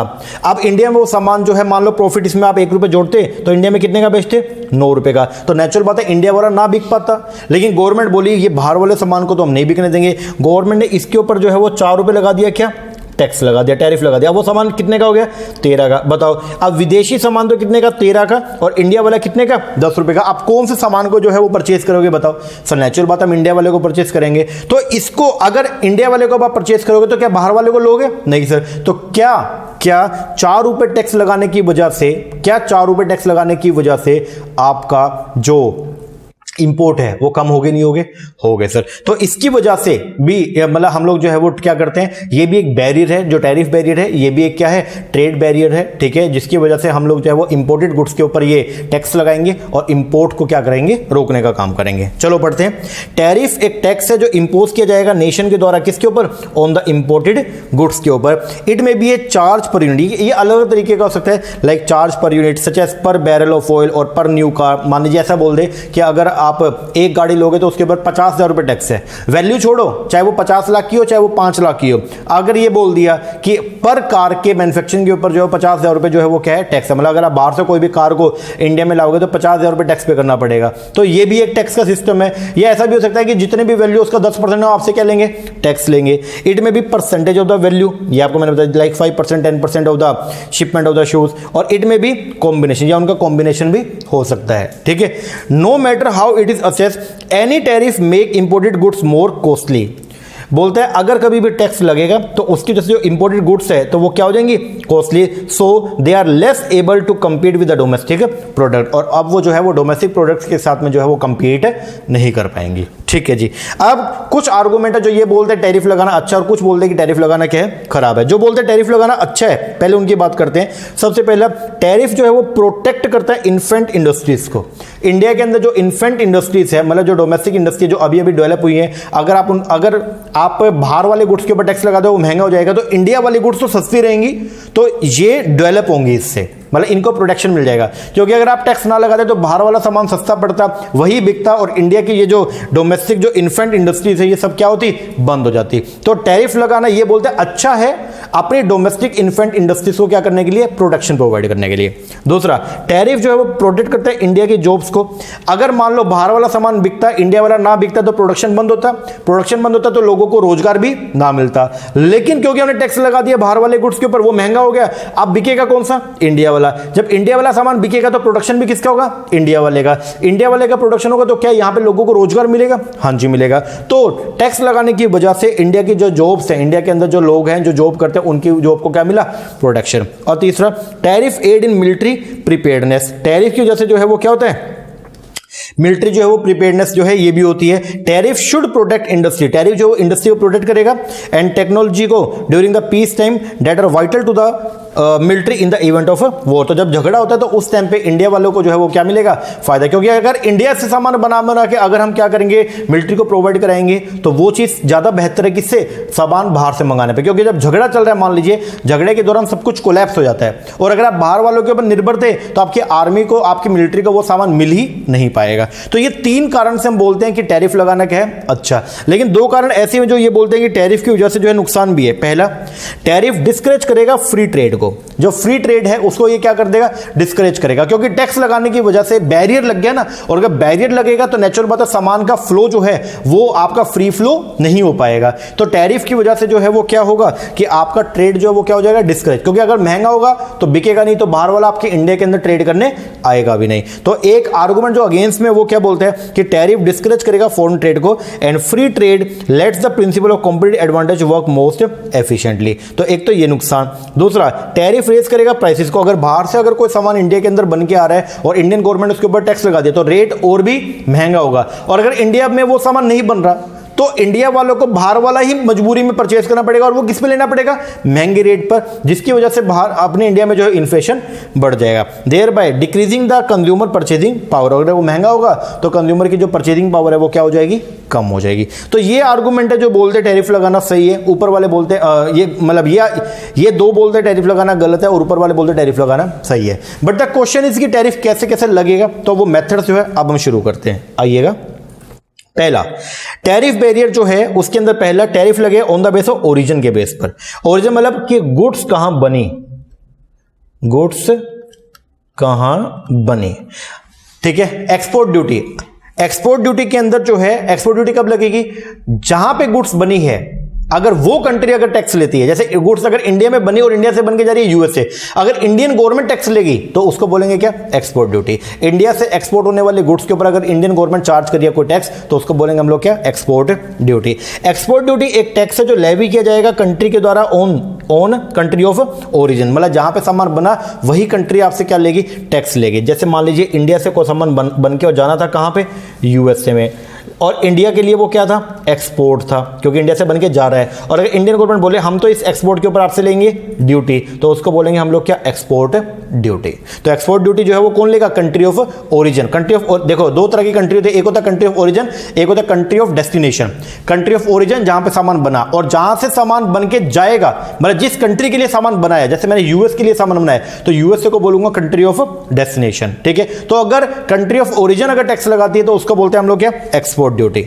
The majority of the finished goods do not attract the export duty. जितने भी फिनिश्ड गुड्स है वो एक्सपोर्ट ड्यूटी को अट्रैक्ट नहीं करती हैं, क्योंकि हम ये चाहते हैं कि इंडिया से सामान बनके जो बाहर जा रहा है वो सस्ता जाए, ताकि बाहर के लोग ज्यादा उसको जो है वो परचेज कर पाए। आगे, such duty are normally impose on the primary product in order to conserve them for the domestic industry. लेकिन अगर कोई ऐसा सामान आप इंडिया में बना के बाहर बेच रहे हो जिसकी इंडिया में बहुत ज्यादा नीड है, तो उसको रोकने के लिए, ताकि वो बाहर ना जाए, इंडिया के लोगों को ही मिले, तो उसको रोकने के लिए गवर्नमेंट कई बार एक्सपोर्ट ड्यूटी लगाती है। एक बात याद रखना, जनरली एक्सपोर्ट के ऊपर कोई भी ड्यूटी नहीं है, लेकिन ऐसी गुड जिसकी इंडिया में जरूरत ज्यादा है तो उसको वो बाहर ना जाए, उसको रोकने के लिए इंडियन गवर्नमेंट जो है वो एक ड्यूटी लगाती है, जिसको बोलते हैं हम लोग क्या, एक्सपोर्ट ड्यूटी। दूसरा, इंपोर्ट ड्यूटी। इंपोर्ट ड्यूटी लगती है किसके ऊपर, इंपोर्ट को रोकने के लिए, ठीक है, उसको बोलते हैं हम लोग क्या, इंपोर्ट ड्यूटी। पढ़ते हैं, import duty is a tax impose. पहली बात तो ये टैक्स कौन लगाएगा, जिस कंट्री के लिए इस सामान को जो है वो क्या किया गया, डिजाइन किया गया। तो बोलते हैं एन इंपोर्ट ड्यूटी एक टैक्स है जो लगाए, इंपोज का मतलब लगाना, इंपोज का मतलब क्या होता है? लगाना। ये वो टैक्स है जो लगाएगा कौन? ऑन द कमोडिटी, उस कमोडिटी पे लगेगा जो ओरिजिनेट की गई इन द अनदर कंट्री, बनी है कहां? किसी दूसरे नेशन में, by the country for which the product is designated. The purpose of heavy import duty to earn the revenue, हमारा जो मेन पर्पस होता है इंपोर्ट ड्यूटी लगाना, वो क्या होता है? रेवेन्यू कमाना। टू मेक इंपोर्ट को कॉस्टली, ताकि इंपोर्ट महंगे कर दें, जिससे इंपोर्ट ना हो, और अगर इंपोर्ट नहीं होगा तो मेरी डोमेस्टिक इंडस्ट्री को प्रोटेक्शन मिलेगी। And to provide protection to the domestic industry. Country impose करती है हैवी इंपोर्ट ड्यूटी रिस्ट्रिक्ट करने के लिए इंपोर्ट को, and thereby remove the deficit in the balance of payment. और अगर इंपोर्ट कम होगा तो फॉरेन करेंसी का आउटफ्लो होगा नहीं, जिसकी वजह से मेरा जो बैलेंस ऑफ पेमेंट है वो क्या रहेगा? सही रहेगा। तो इंपोर्ट ड्यूटी कौन लगाया? पहले ये बोलो सर, ये लगाएगा डेजिग्नेटेड कंट्री, मतलब जिसके लिए सामान को बनाया गया। एक्सपोर्ट ड्यूटी कौन लगाएगा? ओरिजिन कंट्री, जहां पे सामान बना, एक्सपोर्ट करने वाली कंट्री, वो लगाएगी क्या? Export duty. और इंपोर्ट ड्यूटी कौन लगाएगा? जो कंट्री इंपोर्ट कर रही है, जैसे इंडिया से सामान बन के यूएस गया तो यूएस से जो है वो लगाएगा क्या? Import duty. और इंडिया लगाएगा क्या उसी गुड्स के ऊपर? Export duty. चलो जी, अब आएगा जी नेक्स्ट बाइफर्केशन। जब ड्यूटी लगती है on the basis of qualification, मतलब जब क्वालिफिकेशन के बेस पर ड्यूटी लगती है तो वो 3 तरीके की होती है। सबसे पहला आएगा स्पेसिफिक। स्पेसिफिक ड्यूटी के अंदर क्या होता है? जब गवर्नमेंट जो है वो किसी प्रोडक्ट के ऊपर ड्यूटी लगाती है, उसके उस प्रोडक्ट के फिजिकल कैरेक्टरिस्टिक्स के बेस पर, तो उसको बोलते हैं हम लोग क्या? Specific duty. मतलब जब ड्यूटी इंपोज की जा रही है, जब टैक्स लगाया जा रहा है, किसके बेस पर? On the basis of the physical characteristic, पर लीटर के बेस पर मीटर के बेस पर गैलन के बेस पर, तो उसको या पर केजी के बेस पर, तो उसको बोलते हैं हम लोग क्या? Specific duty. पढ़ते हैं टैरिफ लेवी। जो टैरिफ मतलब टैक्स जो लगाया जाता है on the basis of the units, units के बेस पर जो टैक्स लगाया जाता है, मतलब यहां पे हम लोग जो है वो बात करेंगे इसका क्वांटिटी की बात करने वाले हैं। जैसे अगर मैं ये बोलता हूं कि अगर मैं बाहर से 1 किलो शुगर अगर मंगाऊंगा, ठीक है, तो गवर्नमेंट ने बोल दिया 1 किलो शुगर के ऊपर जो है वो 2 रुपए आपको टैक्स पे करना पड़ेगा, 2 रुपए आपके इंपोर्ट ड्यूटी है। अब ये बताइएगा, यहां पे रेट देखा क्या आपने कि 1 किलो शुगर मान लो 50 रुपए की थी, हमने रेट को इग्नोर कर दिया। हमने यहां पे क्या किया? 1 किलो है ना, 1 किलो के 2 रुपए। अगर मैं 5 किलो मंगाऊंगा तो मुझे 10 रुपया जो है वो क्या करना पड़ेगा? टैक्स पे करना पड़ेगा। तो जब अगर गवर्नमेंट ड्यूटी लगा रही है on the basis of the physical characteristics, मतलब उस कमोडिटी के फिजिकल कैरेक्टरिस्टिक के बेस पर अगर मान लो ड्यूटी इंपोज की जाती है, तो उसको बोलते हैं हम लोग क्या? Specific duty. पढ़ते हैं tariff levy on the basis of units. बोलते हो specific duty is based on the physical characteristics, जो आपकी physical characteristic of the goods के बेस पर ड्यूटी लगती है, उसको बोलते हैं specific duty. When a fix sum of money keeping in view the weight, जब a fix sum of money क्या रहेगा? फिक्स रहेगा। जैसे 2 रुपए बोल दिया तो 2 रुपए क्या रहेगा? फिक्स रहेगा। अब वो लगाया जाएगा किसके बेस पर? वेट के बेस पर, मेजरमेंट के बेस पर। इस levy as tariff, it is known as the specific duty. जैसे एग्जांपल बोल दिया, a fix sum of import duty may be levy on import of every barrel of oil irrespective of the quality and value. तो इसको बोलते हैं हम लोग क्या? Specific duty. जहां पे हम वैल्यूज का या फिर वहां पे क्वालिटी का हम जो है वो कोई भी बात को ध्यान नहीं रखेंगे, हम सिर्फ ये देखेंगे कि ड्यूटी जो है वो इंपोज की जा रही है on the basis of the physical characteristic, तो उसको बोलेंगे हम लोग क्या? Specific duty. दूसरी जो है वो है ad valorem. Add valorem duty जो है ये होती है जब ड्यूटी लगाई जाती है on the base of price, जब कीमत के ऊपर ड्यूटी लगाई जाती है तो उसको बोलते हैं एड वैलोरम। जैसे ये 50 रुपए था ना, हाँ जी, अब इसके ऊपर अगर मान लो हम ये बोलते 10% ड्यूटी का रेट है, तो कितना हो गया? 50 रुपए का 10% कितना? 5 रुपए। इसको बोलेंगे हम लोग क्या? Ad valorem duty. It is the tariff levy on the basis of the value of item. ये वो टैरिफ है जो लेवी किया जाता है किसके बेस पर? On the base of the value of the item. This duty is impose according to the value. जब ड्यूटी लगाई जाती है on the base of value, उसको बोलेंगे एड वैलोरम। जब ड्यूटी लगाई जाती है on the base of physical characteristic, उसको बोलेंगे स्पेसिफिक। और एक होती है कौन सी? Combined duty. जैसे गवर्नमेंट अगर ये बोल दे, अगर आप बाहर से अगर आप शुगर को जो है वो क्या करते हो, ध्यान से सुनना, अगर आप बाहर से शुगर को जो है वो क्या करोगे? इंपोर्ट करोगे, तो आपको जो है ₹2 पर केजी प्लस 10% जो है वो ड्यूटी पे करना पड़ेगा। इसका मतलब क्या हो गया? अगर मैं बाहर से चीनी मंगा रहा हूं, मान लो चीनी जो है बाहर से मुझे मिल रही है 50 रुपए किलो के हिसाब से, तो मुझे टैक्स अब कितना पे करना पड़ेगा? 2 रुपए तो देना पड़ेगा, क्योंकि 1 किलो मान लो मैंने मंगाई, प्लस से मुझे 10% ड्यूटी पे करना पड़ेगा। 50 रुपए का 10% कितना हो गया? 5 रुपए। तो कितना पेमेंट जा रही है? 7। इस 7 रुपए को बोलूंगा मैं क्या? कंबाइंड या फिर कंपाउंड ड्यूटी। तो कंबाइंड या फिर कंपाउंड ड्यूटी क्या होती है? It is the tariff impose on the basis of both the, जब टैरिफ लगता है किसके बेस पर? वैल्यू के बेस पर एंड क्वांटिटी के बेस पर, तो इसको बोलते हैं आप लोग क्या? कंबाइंड या फिर कंपाउंड ड्यूटी। चलो जी आगे, फिर आएगा on the base of purpose. Tariff लगाने के पीछे गवर्नमेंट का जो है वो अपना एक मोटिव होता है। गवर्नमेंट क्यों जो है वो टैक्स लगाना चाह रही है, तो गवर्नमेंट का अपना मोटिव है। अगर गवर्नमेंट जो है वो टैक्स लगा रही है सिर्फ रेवेन्यू अर्न करने के लिए, मतलब बाहर से जो गुड्स इंडिया के अंदर आ रही है उस गुड्स के ऊपर इंडियन गवर्नमेंट टैक्स लगा रही है सिर्फ किस लिए, रेवेन्यू अर्न करने के लिए। गवर्नमेंट ये नहीं, वहां पे गवर्नमेंट का मेन मोटिव ये नहीं है कि हम उसके इंपोर्ट को रोकना चाहते हैं। गवर्नमेंट बोली नहीं, ये गुड्स ऐसी है जो मास कंजम्पशन की है, इंडिया के लोगों को चाहिए, इंडिया में वो गुड्स बन नहीं रही है, तो हम जो है आपके ऊपर क्या लगाएंगे, टैक्स तो लगाएंगे। और टैक्स लगाने के पीछे हमारा मेन मोटिव हमारी डोमेस्टिक इंडस्ट्री को प्रोटेक्शन प्रोवाइड करना नहीं है, हमारा मेन मोटिव ये है कि हम तो रेवेन्यू कमाना चाहते हैं, तो उसको बोलते हैं हम लोग क्या, रेवेन्यू टैरिफ। एक बात ध्यान रखना, रेवेन्यू टैरिफ जो है वो ऐसे गुड्स पे लगता है जिनका मास कंजम्पशन होता है, मतलब जिनका यूज जो है वो इंडिया में बहुत ज्यादा है और उनके ऊपर जो ड्यूटी का रेट रहेगा वो बहुत ही क्या रहेगा, कम रहेगा। पढ़ते हैं, इट एम्स, रेवेन्यू टैरिफ लगता है, इट एम्स, ये बेसिकली पर्पस है भी टैक्स क्यों लगा रहे हैं। तो पहला, it aims at collecting the, इसका जो मेन एम है वो क्या है, कलेक्ट करना substantial revenue for the government. इसका मेन एम जो है वो ये है कि इसके बेस पर हम लोग जो है वो रेवेन्यू कमाना चाहते हैं किसके, गवर्नमेंट के लिए, but does not really obstruct the goods, लेकिन गुड्स को हम ऑब्स्ट्रक्ट नहीं करना चाहते, मतलब उसके ऊपर हम रुकावट पैदा नहीं करना चाहते। हियर द ड्यूटीज इंपोज, यहाँ पे ड्यूटी लगाई जाती है on item of the mass consumption, ऐसे गुड्स जो मास कंजम्पशन वाली है, जिनका इंडिया में कंजम्पशन बहुत ज्यादा हो रहा है, ऐसे गुड्स के ऊपर ड्यूटी लगाना, तो उसको बोलते हैं हम लोग क्या, revenue tariff. But the rate of duty जो यहाँ पे रहेगा वो क्या रहेगा, लो रहेगा। इसके बाद आएगा प्रोटेक्टिव। अब प्रोटेक्टिव के अंदर जब हम लोग टैक्स लगा रहे हैं उसके पीछे का हमारा जो मेन मोटिव है वो ये है कि हम टैक्स लगाकर हमारी डोमेस्टिक इंडस्ट्री जो है ना उसको प्रोटेक्ट करना चाहते हैं, उसको बचाना चाहते हैं, उसको संरक्षण देना चाहते हैं। तो इस तरह की ड्यूटी को बोलते हैं हम लोग क्या, प्रोटेक्टिव ड्यूटी। और ये दो तरीके की होती है, एक होता है एंटी डंपिंग और एक है कौन सा, काउंटर वेलिंग। पहले आपको मैं प्रोटेक्टिव पढ़ाता हूं। Protective aims at giving protection, protective का जो एम है वो क्या है, प्रोटेक्शन देना टू द किसको, होम इंडस्ट्री को, बाय कैसे, रिस्ट्रिक्ट करके या एलिमिनेट करके किसको, कंपटीशन को खत्म करके जो है वो क्या करना, होम इंडस्ट्री को जो है वो क्या करना, प्रोटेक्शन प्रोवाइड करना। Protective tariff are too high, protective tariff बहुत ही क्या होते हैं, हाई अमाउंट के होते हैं, मतलब यहाँ पे जो रेवेन्यू टैरिफ है उनका रेट जो रहेगा वो क्या रहेगा, बहुत लो रहेगा, 1%, आधा %। और जो प्रोटेक्टिव टैरिफ है बहुत ही हाई अमाउंट के होते हैं, उनका रेट ऑफ टैक्स वो क्या रहेगा, बहुत ज्यादा रहेगा।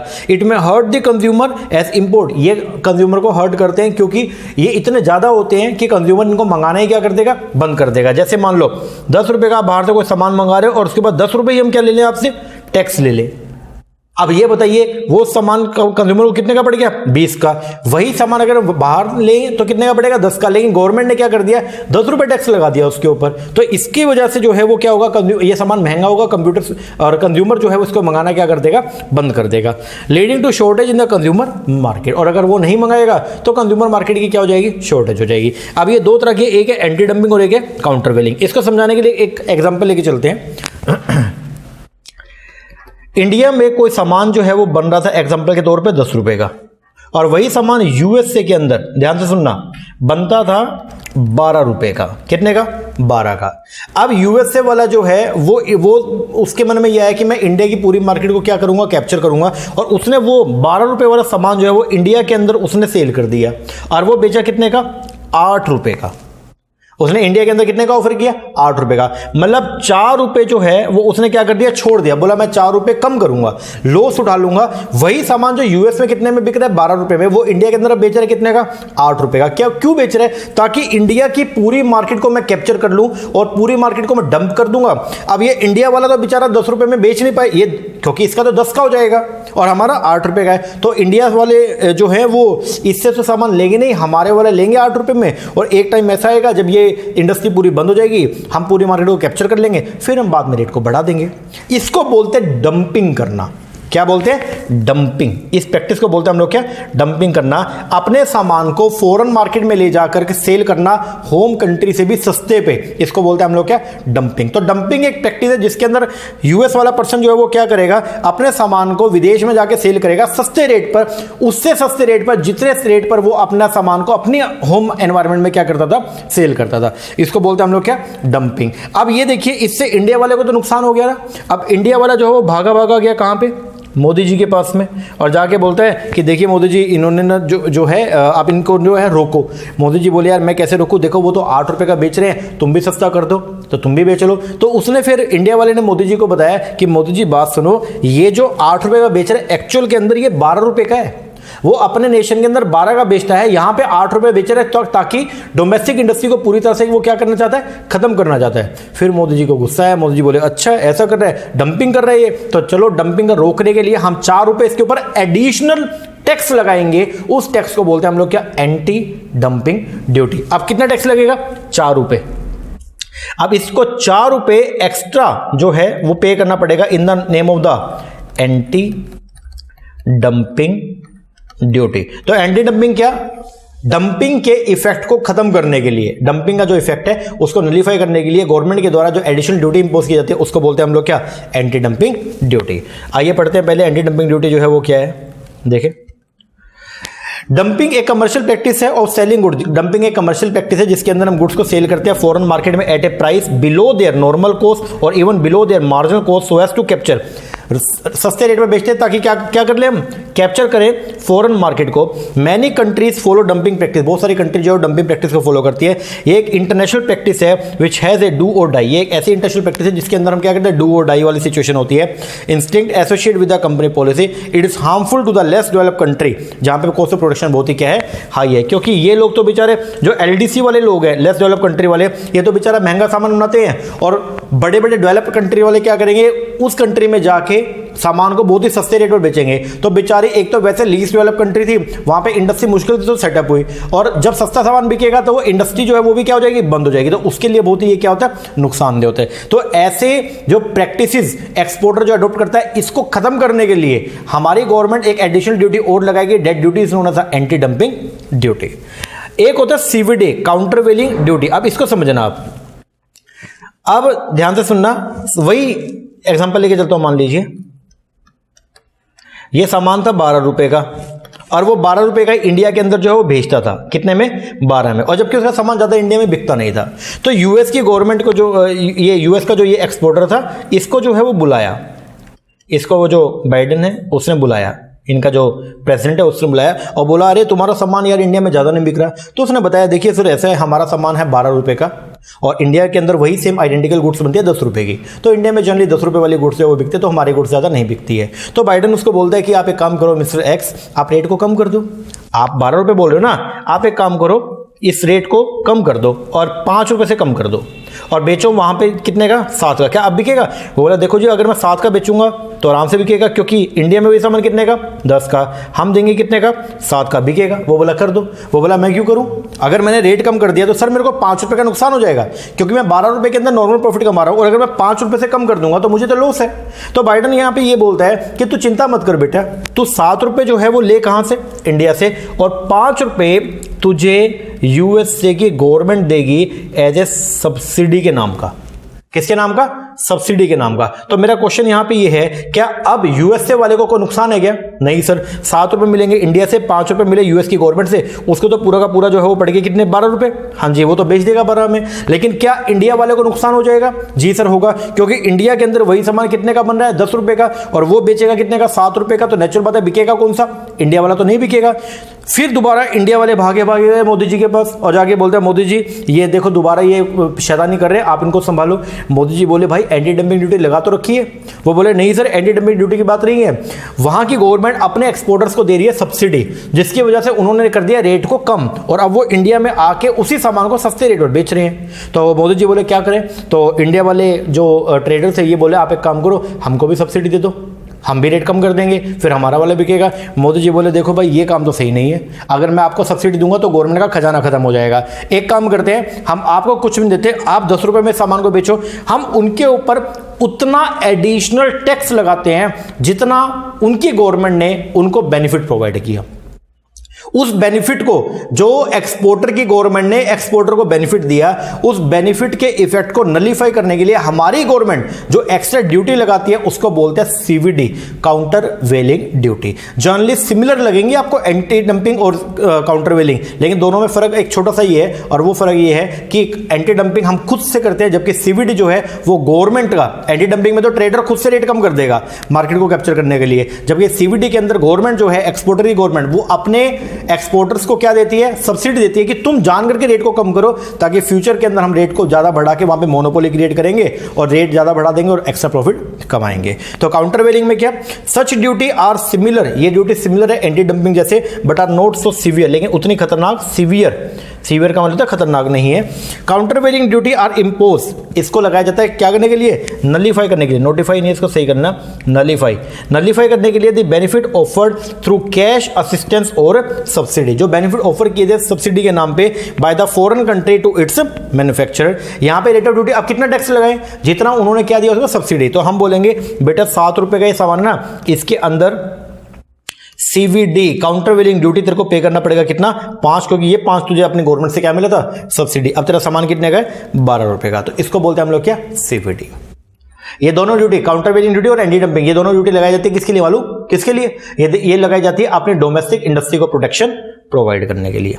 इसके बाद है on the basis of trade relation, trade relation के बेस पर दो तरह की है, एक है आपका सिंगल कॉलम टैरिफ, एक है आपका double column. Single column tariff की अगर मैं बात करता हूं तो देखिए क्या होता है, मैंने आपको शुरू में बताया था, अपने यहां पे एक एक्ट बना हुआ है CTA, कस्टम टैरिफ एक्ट 1975, इसके अंदर दे रखे हैं ड्यूटी के रेट, जो ड्यूटी के रेट्स हैं वो सब कहां दिए हुए हैं, CTA में, कस्टम टैरिफ एक्ट में।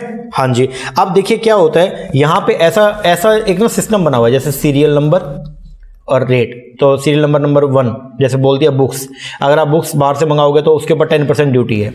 दूसरा कार, अगर आप बाहर से कार मंगाओगे तो उसके ऊपर 10% ड्यूटी है।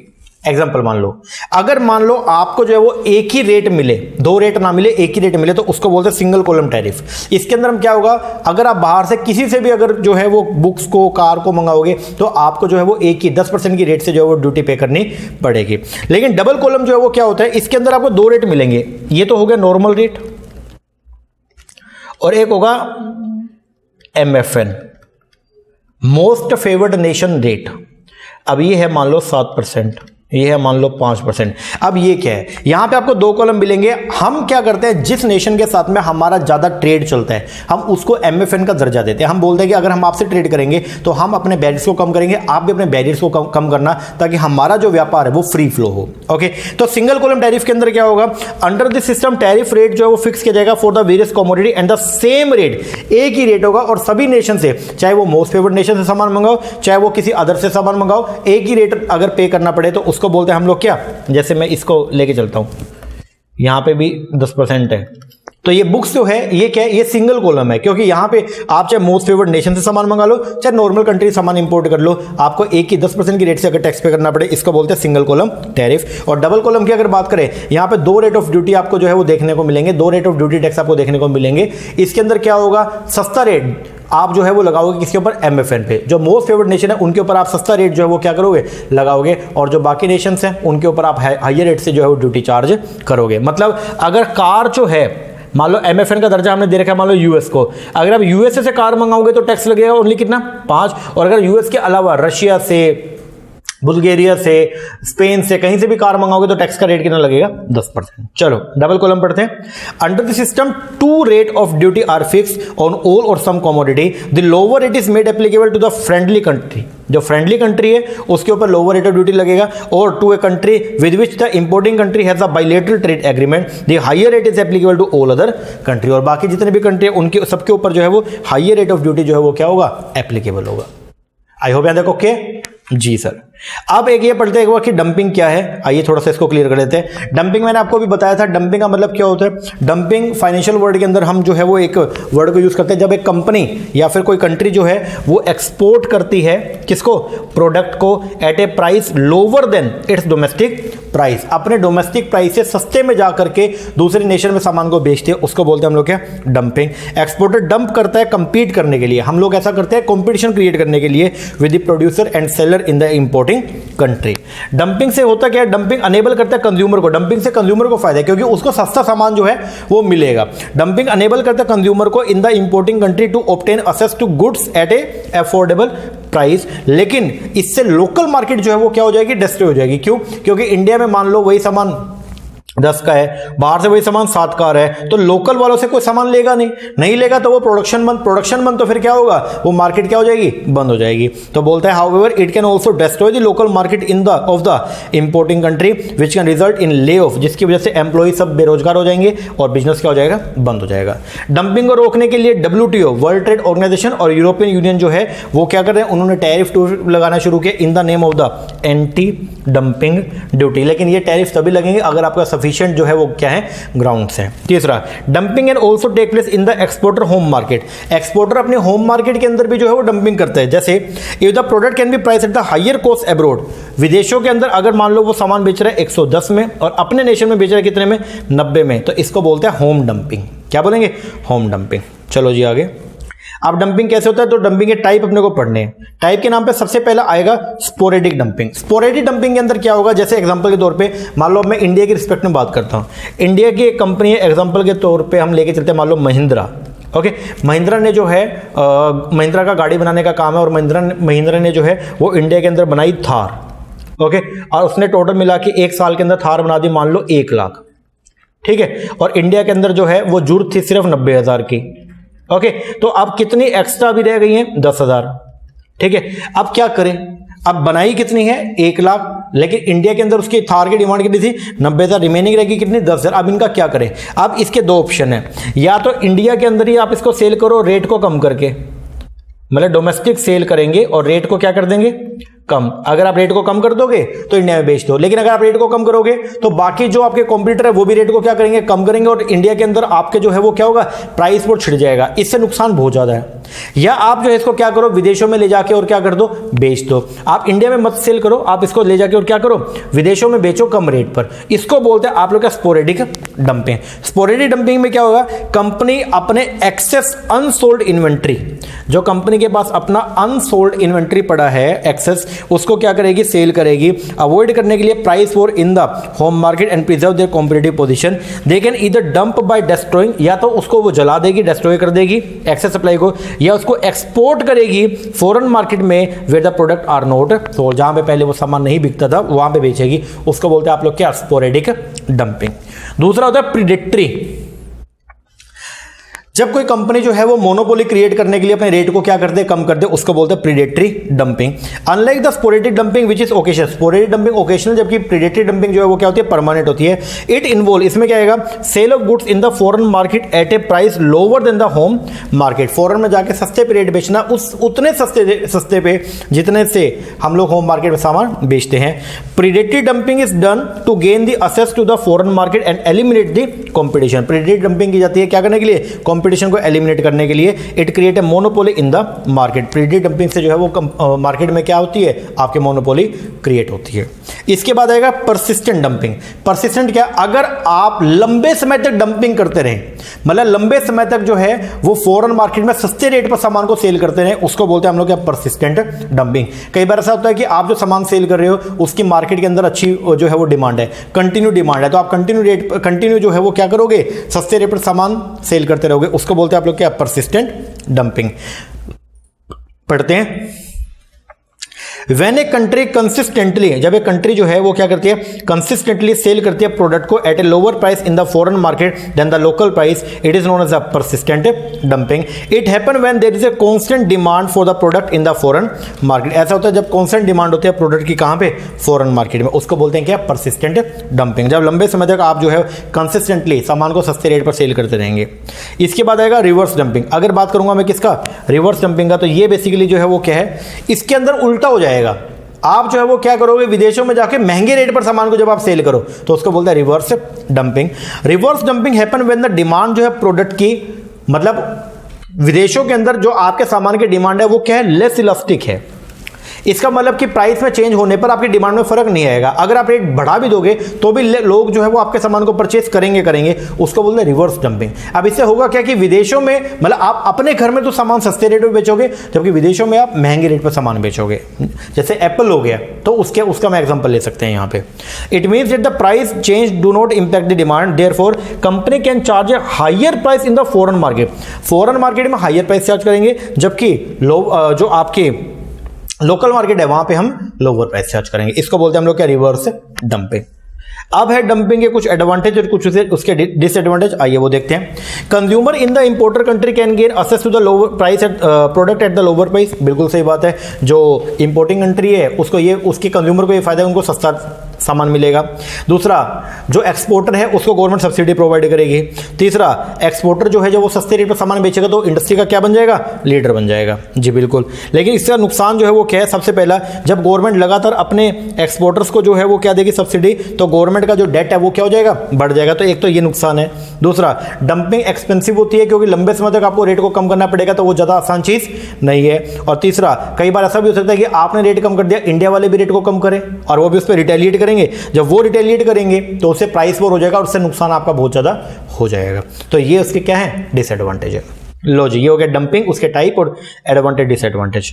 अब आगे आते हैं, लास्ट अपना जो टॉपिक है that is the non tariff barrier, इसको कवर करते हैं। नॉन टैरिफ बैरियर कौन से होते हैं? बेसिकली जो बैरियर्स लगाए जाते हैं कीमतों के बेस पर। अगर मान लीजिए गवर्नमेंट जो है वो रोक लगा रही है कीमतों के बेस पर, तो उसको बोलते हैं टैरिफ बैरियर। जब बैरियर लगाया जाता है, जब रुकावट लगाई जाती है क्वांटिटी के बेस पर, तो उसको बोलते हैं हम लोग क्या, non tariff barrier. Government also use other tool besides the tariff to restrict the trade. One type of non tariff barrier is the import quota. जब गवर्नमेंट कोटा लगा देगी कि इतना ही सामान आप बाहर से मंगा सकते हो, उसके ज़्यादा मंगा ही नहीं सकते, उसको बोलते हैं आप लोग क्या, नॉन टैरिफ बैरियर। या लिमिट लगा देगी on the quantity of a certain goods that can be imported. The goal, यहाँ पे जो गोल रहेगा कोटा सेट करने का, इस वो क्या रहेगा, to limit the import to the specific amount of given product. अब इसको पढ़ते हैं। आइए, नॉन टैरिफ बैरियर में सबसे पहले आएगा कोटा सिस्टम। कोटा सिस्टम जो है वो क्या होता है, यहां पे गवर्नमेंट जो है वो एडवांस में फिक्स कर देगी कि कितनी क्वांटिटी आप बाहर से इंपोर्ट कर सकते हो। जैसे गवर्नमेंट ने बोल दिया आपको अगर आईफोन 13 बाहर से मंगाना है तो आप मैक्सिमम 10,000 ही मंगा सकते हो, उसके ऊपर मंगा ही नहीं सकते। अब बताइए यहां पे जो बैरियर लगा किस पे लग गया, प्राइस पे लगा? नहीं सर, किसके ऊपर लगा, क्वांटिटी के ऊपर लगा। गवर्नमेंट ने क्वांटिटी आपकी पहले से क्या कर दी, फिक्स कर दी। इसको बोलते हैं आप लोग क्या, कोटा। तो यहां पे क्या बोलते हैं, ए गवर्नमेंट में फिक्स इन एडवांस। गवर्नमेंट जो है वो क्या करेगी, एडवांस में फिक्स करेगी limit of the import quantity of the commodity that would be allowed for import from various country during a given period। तो उसको बोलते हैं हम लोग क्या, कोटा। तो गवर्नमेंट यहाँ पे एडवांस के अंदर जो है वो लिमिट को क्या कर देगी, सेट कर देगी। दूसरा है प्रोडक्ट स्टैंडर्ड। इसके थ्रू भी हम लोग जो है वो बैन लगा सकते हैं। जैसे हम क्या करते हैं, फार्मास्यूटिकल्स के अंदर, मतलब दवाइयों के अंदर बेसिकली गवर्नमेंट एक स्टैंडर्ड को सेट करती है और गवर्नमेंट बोलती है अगर बाहर से कोई सामान जो इंडिया में आ रही है अगर वो बिलो द स्टैंडर्ड है तो उसको हम कभी भी इंपोर्ट नहीं करेंगे। मोस्ट डेवलप्ड कंट्री इंपोज करती है product standard for the imported item. अगर imported item do not conform to establish standard, अगर वो स्टैंडर्ड के अनुरूप नहीं है, इंपोर्ट आर नॉट अलाउ, तो इंपोर्ट जो है वो अलाउड नहीं होंगे। एग्जांपल लाइक फार्मास्यूटिकल प्रोडक्ट जो है must conform to the pharmacopoeia standard. तीसरा, डोमेस्टिक कंटेंट रिक्वायरमेंट। एक ये भी तरीका होता है, जैसे कई बार ऐसा हुआ, एग्जांपल के तौर पे मान लीजिए हम इंडिया की बात करते हैं। इंडिया की एक कंपनी थी जिसका नाम था मान लो टाटा। ओके, टाटा कंपनी जो है वो इंडिया में सामान गाड़ी बनाती थी और गाड़ी बना बना के और बाहर बेचती थी। ठीक है, एग्जांपल के तौर पे अब टाटा जो है अपनी गाड़ियों के अंदर ये बेसिकली जो टायर यूज कर रही है, टाटा जो टायर्स यूज करती है वो करती थी BF गोदरेज का। एग्जांपल ले रहा हूं मैं इसका, और ये है USA की कंपनी, उनसे वो मंगाती थी। इंडियन गवर्नमेंट इसको बारी बारी बोलती थी टाटा को कि भाई ये बाहर से तू टायर्स को इंपोर्ट मत किया कर, इंडिया की भी कंपनी है, सीएट है या फिर आप MRF है, उसके लगा ले। ये बोलती थी नहीं हम तो उसी के लगाएंगे। फिर एक टाइम आया और टाटा कंपनी बहुत ही लॉस में चली गई और टाटा बेचारा रोता रोता जो है वो पहुंचा कहाँ पे, मोदी जी के पास, और जाके बोले मोदी जी कुछ हेल्प कर दो यार, मेरी कंपनी पूरी खत्म हो गई है, प्लीज़ मेरी हेल्प कर दो। मोदी जी बोले देख मैंने तेरे को पहले बोला था कि तू बाहर से सामान मत मंगा, लेकिन तू हमारी बात माना, नहीं माना ना। तो वो बोला सॉरी मोदी जी। मोदी जी का दिल पिघल गया। मोदी जी बोले चलो कोई नहीं यार माफ़ किया, बता क्या चाहिए। तो वो बोला मोदी जी आप मुझे जो है ना वो 50 या 500 करोड़ रुपए का बेल आउट पैकेज दे दो, मतलब मुझे 500 करोड़ रुपए की क्या दे दो, हेल्प दे दो। मोदी जी बोले चलो कोई नहीं हेल्प कर देते हैं, क्योंकि कितने सारे जो परिवार हैं वो टाटा से जुड़े हुए हैं, बहुत सारे लोग, मान लो 1 लाख लोग जो है वो टाटा के अंदर नौकरी करते हैं, तो उनका जो 1 लाख परिवार जो है बेघर हो जाएंगे ना। हाँ जी, तो मोदी जी बोले ठीक है मैं 500 करोड़ की आपको हेल्प करता हूँ, लेकिन एक प्रॉमिस लूँगा तुमसे। तो टाटा जी बोले बताओ क्या प्रॉमिस लोगे सर। तो मोदी जी बोले ऐसा है हम आपको 500 करोड़ का बेल आउट पैकेज देते हैं, लेकिन हम आपसे प्रॉमिस ये लेते हैं, अब आप हमसे प्रॉमिस करो कि आप आगे से अपने गाड़ी के अंदर जो टायर लगाओगे वो USA वाले नहीं लगाओगे, वो इंडिया वाले लगाओगे।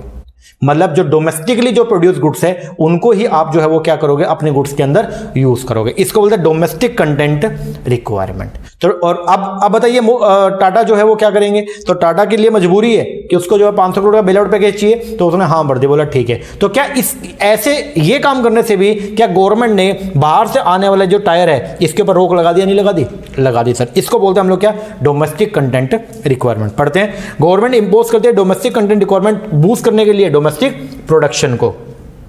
एग्जांपल जैसे यूएसए ने जो है वो बेल आउट पैकेज दिया था जनरल मोटर्स को, तो यहाँ पे यूएस ने जो है वो एक सिस्टम यूज किया, उसको बोलते हैं बाय अमेरिकन क्लोज। इसका मतलब था कि यूएस की फर्म जिसको बेल आउट पैकेज मिलेगा, जिसको गवर्नमेंट से सहायता मिलेगी, तो वो जो है वो क्या करेगी, डोमेस्टिकली प्रोड्यूस गुड्स को इस्तेमाल करेगी और वो बाहर से कोई सामान को इंपोर्ट नहीं करेगी।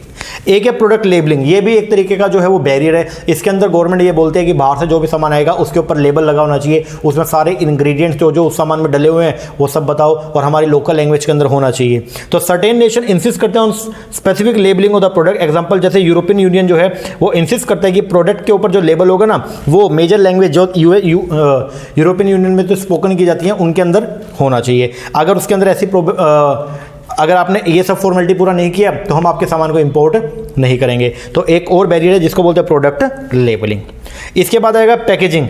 कई बार बहुत सारी कंट्री जो है वो क्या करती है, पैकेजिंग रिक्वायरमेंट के लिए बोल देती है कि जिस पैकेट के अंदर सामान जो पैक होकर आएगा तो वो पैकेट ऐसा होना चाहिए जिसको हम रीयूज कर सके, उससे एनवायरनमेंट को नुकसान ना हो, तो उसके लिए आएगा packaging requirement. Certain nation insist करते हैं on the particular type of packaging material. Example European union insist करता है on the recyclable packing material, otherwise नहीं तो इंपोर्टेड गुड्स में भी रिजेक्ट। अगर वो रिसाइक्लेबल नेचर का अगर आपने पैकिंग मटेरियल नहीं भेजा तो हम आपके सामान को क्या कर देंगे, रिजेक्ट कर देंगे। तो ये भी एक तरीके का क्या है, बैरियर है।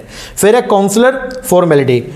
कॉन्सुलर फॉर्मेलिटी का मतलब क्या होता है, हमारे ना कॉन्सुलेट स्टेशंस बने हुए हैं। जैसे इंडिया ने इंडियन एम्बेसी बनाई हुई है यूएसए में। अब यूएसए वाला अगर कोई सामान को इंडिया बेचने जाता है तो हमने उसको ये बोल दिया कि आपका सामान इंडिया में आएगा, पहले हमारे जो कॉन्सुलेट स्टेशंस है उनसे परमिशन लेके आओ। मतलब यूएसए के अंदर जो हमारी एम्बेसी है वो अगर आपको परमिट करेगी तो आप अपने सामान को यहाँ पे बेच सकते हो।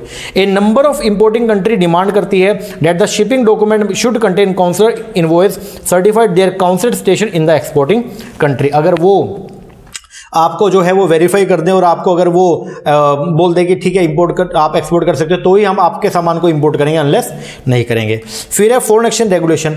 कई बार ये होता है गवर्नमेंट रिस्ट्रिक्शन लगाती है कि अगर आप बाहर से विदेशी कोई सामान को मंगाओगे तो पेमेंट तो आपको विदेशी करेंसी में करनी है, तो हम आपको विदेशी करेंसी प्रोवाइड नहीं करेंगे। तो हम फॉरेन एक्सचेंज पे भी रेगुलेशन लगा सकते हैं कि मैक्सिमम आपको $50,000 जो है उतने ही आप जो है वो एक साल के अंदर आप बाहर पेमेंट कर सकते हो, या $1,00,000 की ही मैक्सिमम आप पेमेंट कर सकते हो। तो इसको बोलते हैं फॉरेन एक्सचेंज रेगुलेशन।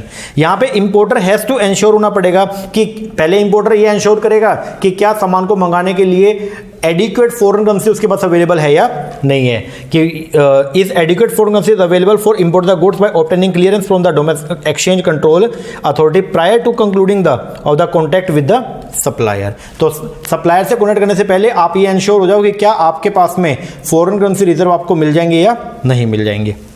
इसके बाद है अदर नॉन टैरिफ बैरियर के नाम पे आपके पास में यहां पे जो है वो आएगा एम्बार्गो और ब्लॉकेड। इसको पढ़ते हैं, लेकिन इससे पहले एक टर्म है टैरिफिकेशन। इसको बताता हूं टैरिफिकेशन क्या होता है। इसके अंदर हम हमारे जो एनटीबी है, नॉन टैरिफ बैरियर, उनको हम कन्वर्ट कर देते हैं किसमें, टैरिफ बैरियर में। देखो टैरिफ बैरियर ज्यादा खतरनाक नहीं है, नॉन टैरिफ बैरियर ज्यादा खतरनाक है। क्योंकि नॉन टैरिफ बैरियर के अंदर आप ये देखिएगा, जैसे कोटा लगा दिया तो अब कोटे से ऊपर आप सामान को मंगा ही नहीं सकते।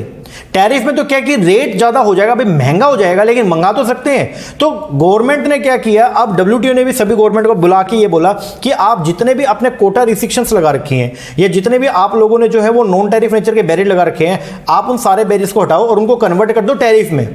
हम ये नहीं कहते कि सभी हटा दो, आप नॉन टैरिफ को कन्वर्ट कर दो टैरिफ में, आप टैक्स चार्ज करो, लेकिन गुड्स के फ्री फ्लो के ऊपर जो है वो आप रिस्ट्रिक्शंस मत लगाओ। तो वहां पे एक टर्म आई जिसको बोलते हैं टैरिफिकेशन, और ये बोलता है जब गवर्नमेंट जो है वो क्या करती है, अपने नॉन टैरिफ बैरियर्स को हटा के उसको कन्वर्ट कर दे किसमें, बाउंड टैरिफ में। और बाउंड टैरिफ का मतलब क्या, एक टैरिफ की एक लिमिट बता देंगे, जैसे 90% टैक्स, उससे ऊपर हम कभी भी ज्यादा चार्ज नहीं करेंगे, तो उसको बोलते हैं हम क्या, टैरिफिकेशन। टैरिफिकेशन एक ऐसा एफर्ट है जिसमें हम कन्वर्ट करते हैं ऑल एग्जिस्टिंग एग्रीकल्चर या नॉन टैरिफ बैरियर्स को टू ट्रेड इनटू किसमें, बाउंड टैरिफ में, और रिड्यूस करते हैं दीज टैरिफ ओवर टाइम, उसको बोलते हैं हम क्या, tariffication. A bound tariff is one which has a ceiling, bound tariff वो है जिसकी क्या होती है, लिमिट होती है, beyond which it can not be increase. Bound tariff होगा जिसके अंदर एक लिमिट होगी, उसके ऊपर आप कभी भी उसको बढ़ा नहीं सकते, उसको बोलते हैं हम लोग क्या, टैरिफिकेशन। अब एक है ब्लॉकेड, एक है एम्बार्गो। ध्यान से सुनना, लास्ट पॉइंट, बाहर से जो सामान आपकी कंट्री के अंदर है, जैसे एग्जांपल के तौर पर मान लीजिए मेरे पास यूएसए से कोई सामान आता था, यूएसए से सामान आ रहा है कहां पे, इंडिया में, ओके।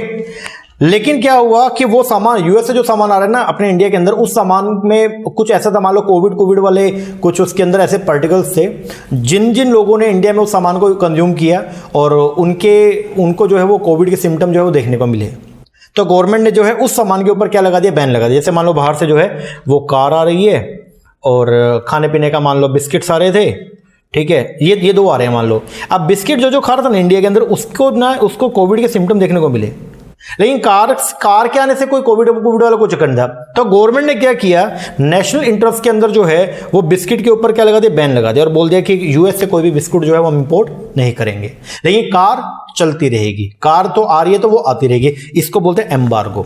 जब नेशनल इंटरेस्ट के अंदर हम लोग जो है वो क्या कर दें, बैन लगा दें किसी एक प्रोडक्ट पे या एक से ज्यादा प्रोडक्ट पे, तो उसको बोलते हैं हम लोग क्या, एम्बार्गो। लेकिन ब्लॉकेड में क्या होता है, जब आपका यूएसए से मान लो झगड़ा हो गया, वॉर हो गया, वॉर के दौरान अगर मान लो हम कंप्लीटली बैन लगा दें आने जाने वाली गुड्स पे, उसको बोलते हैं हम लोग क्या, ब्लॉकेड।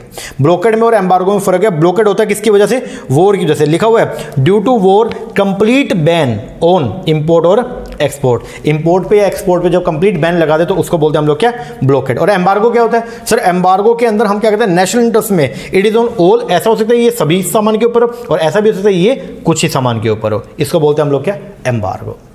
कर सकते हो क्या, बोले जी सर। लो जी, ये हैं सारे आपके कौन से, नॉन टैरिफ बैरियर। तो आज की क्लास के अंदर हम लोगों ने जो है वो पढ़ा बैरियर्स क्यों लगाते हैं, वो हमने क्लियर किया, प्लस बैरियर कैसे कैसे हैं, टैरिफ है, नॉन टैरिफ है, नेचुरल है, वो हमने कवर कर लिए। अंदर का टॉपिक है वो भी सारा कर लिया, टैरिफिकेशन क्या, ये एम्बार्गो, ब्लॉकेड, ये सब हो गया। पेपर में यहाँ से क्वेश्चन हर बार उठ के आता ही है, तो इसको आप बढ़िया तरीके से जो है वो कवर कर लेना। ओके, हाँ जी सर। लेक्चर कैसा लगा कमेंट करके जरूर बताइएगा, अच्छा लगा अच्छा कमेंट कीजिएगा, कोई कमी लगी है तो वो भी बताइएगा। ओके, हाँ जी। और अगर आप ऑनलाइन बैच हमारा लेना चाहते हैं, नीचे नंबर दिया उसके ऊपर कॉल करके व्हाट्सएप करके आप इंक्वायरी कर सकते हैं। ठीक है जी, जी सर। चलो ये कीजिए, बाकी मिलते हैं हमारे नेक्स्ट सेक्शन में, तब तक के लिए थैंक यू वेरी मच।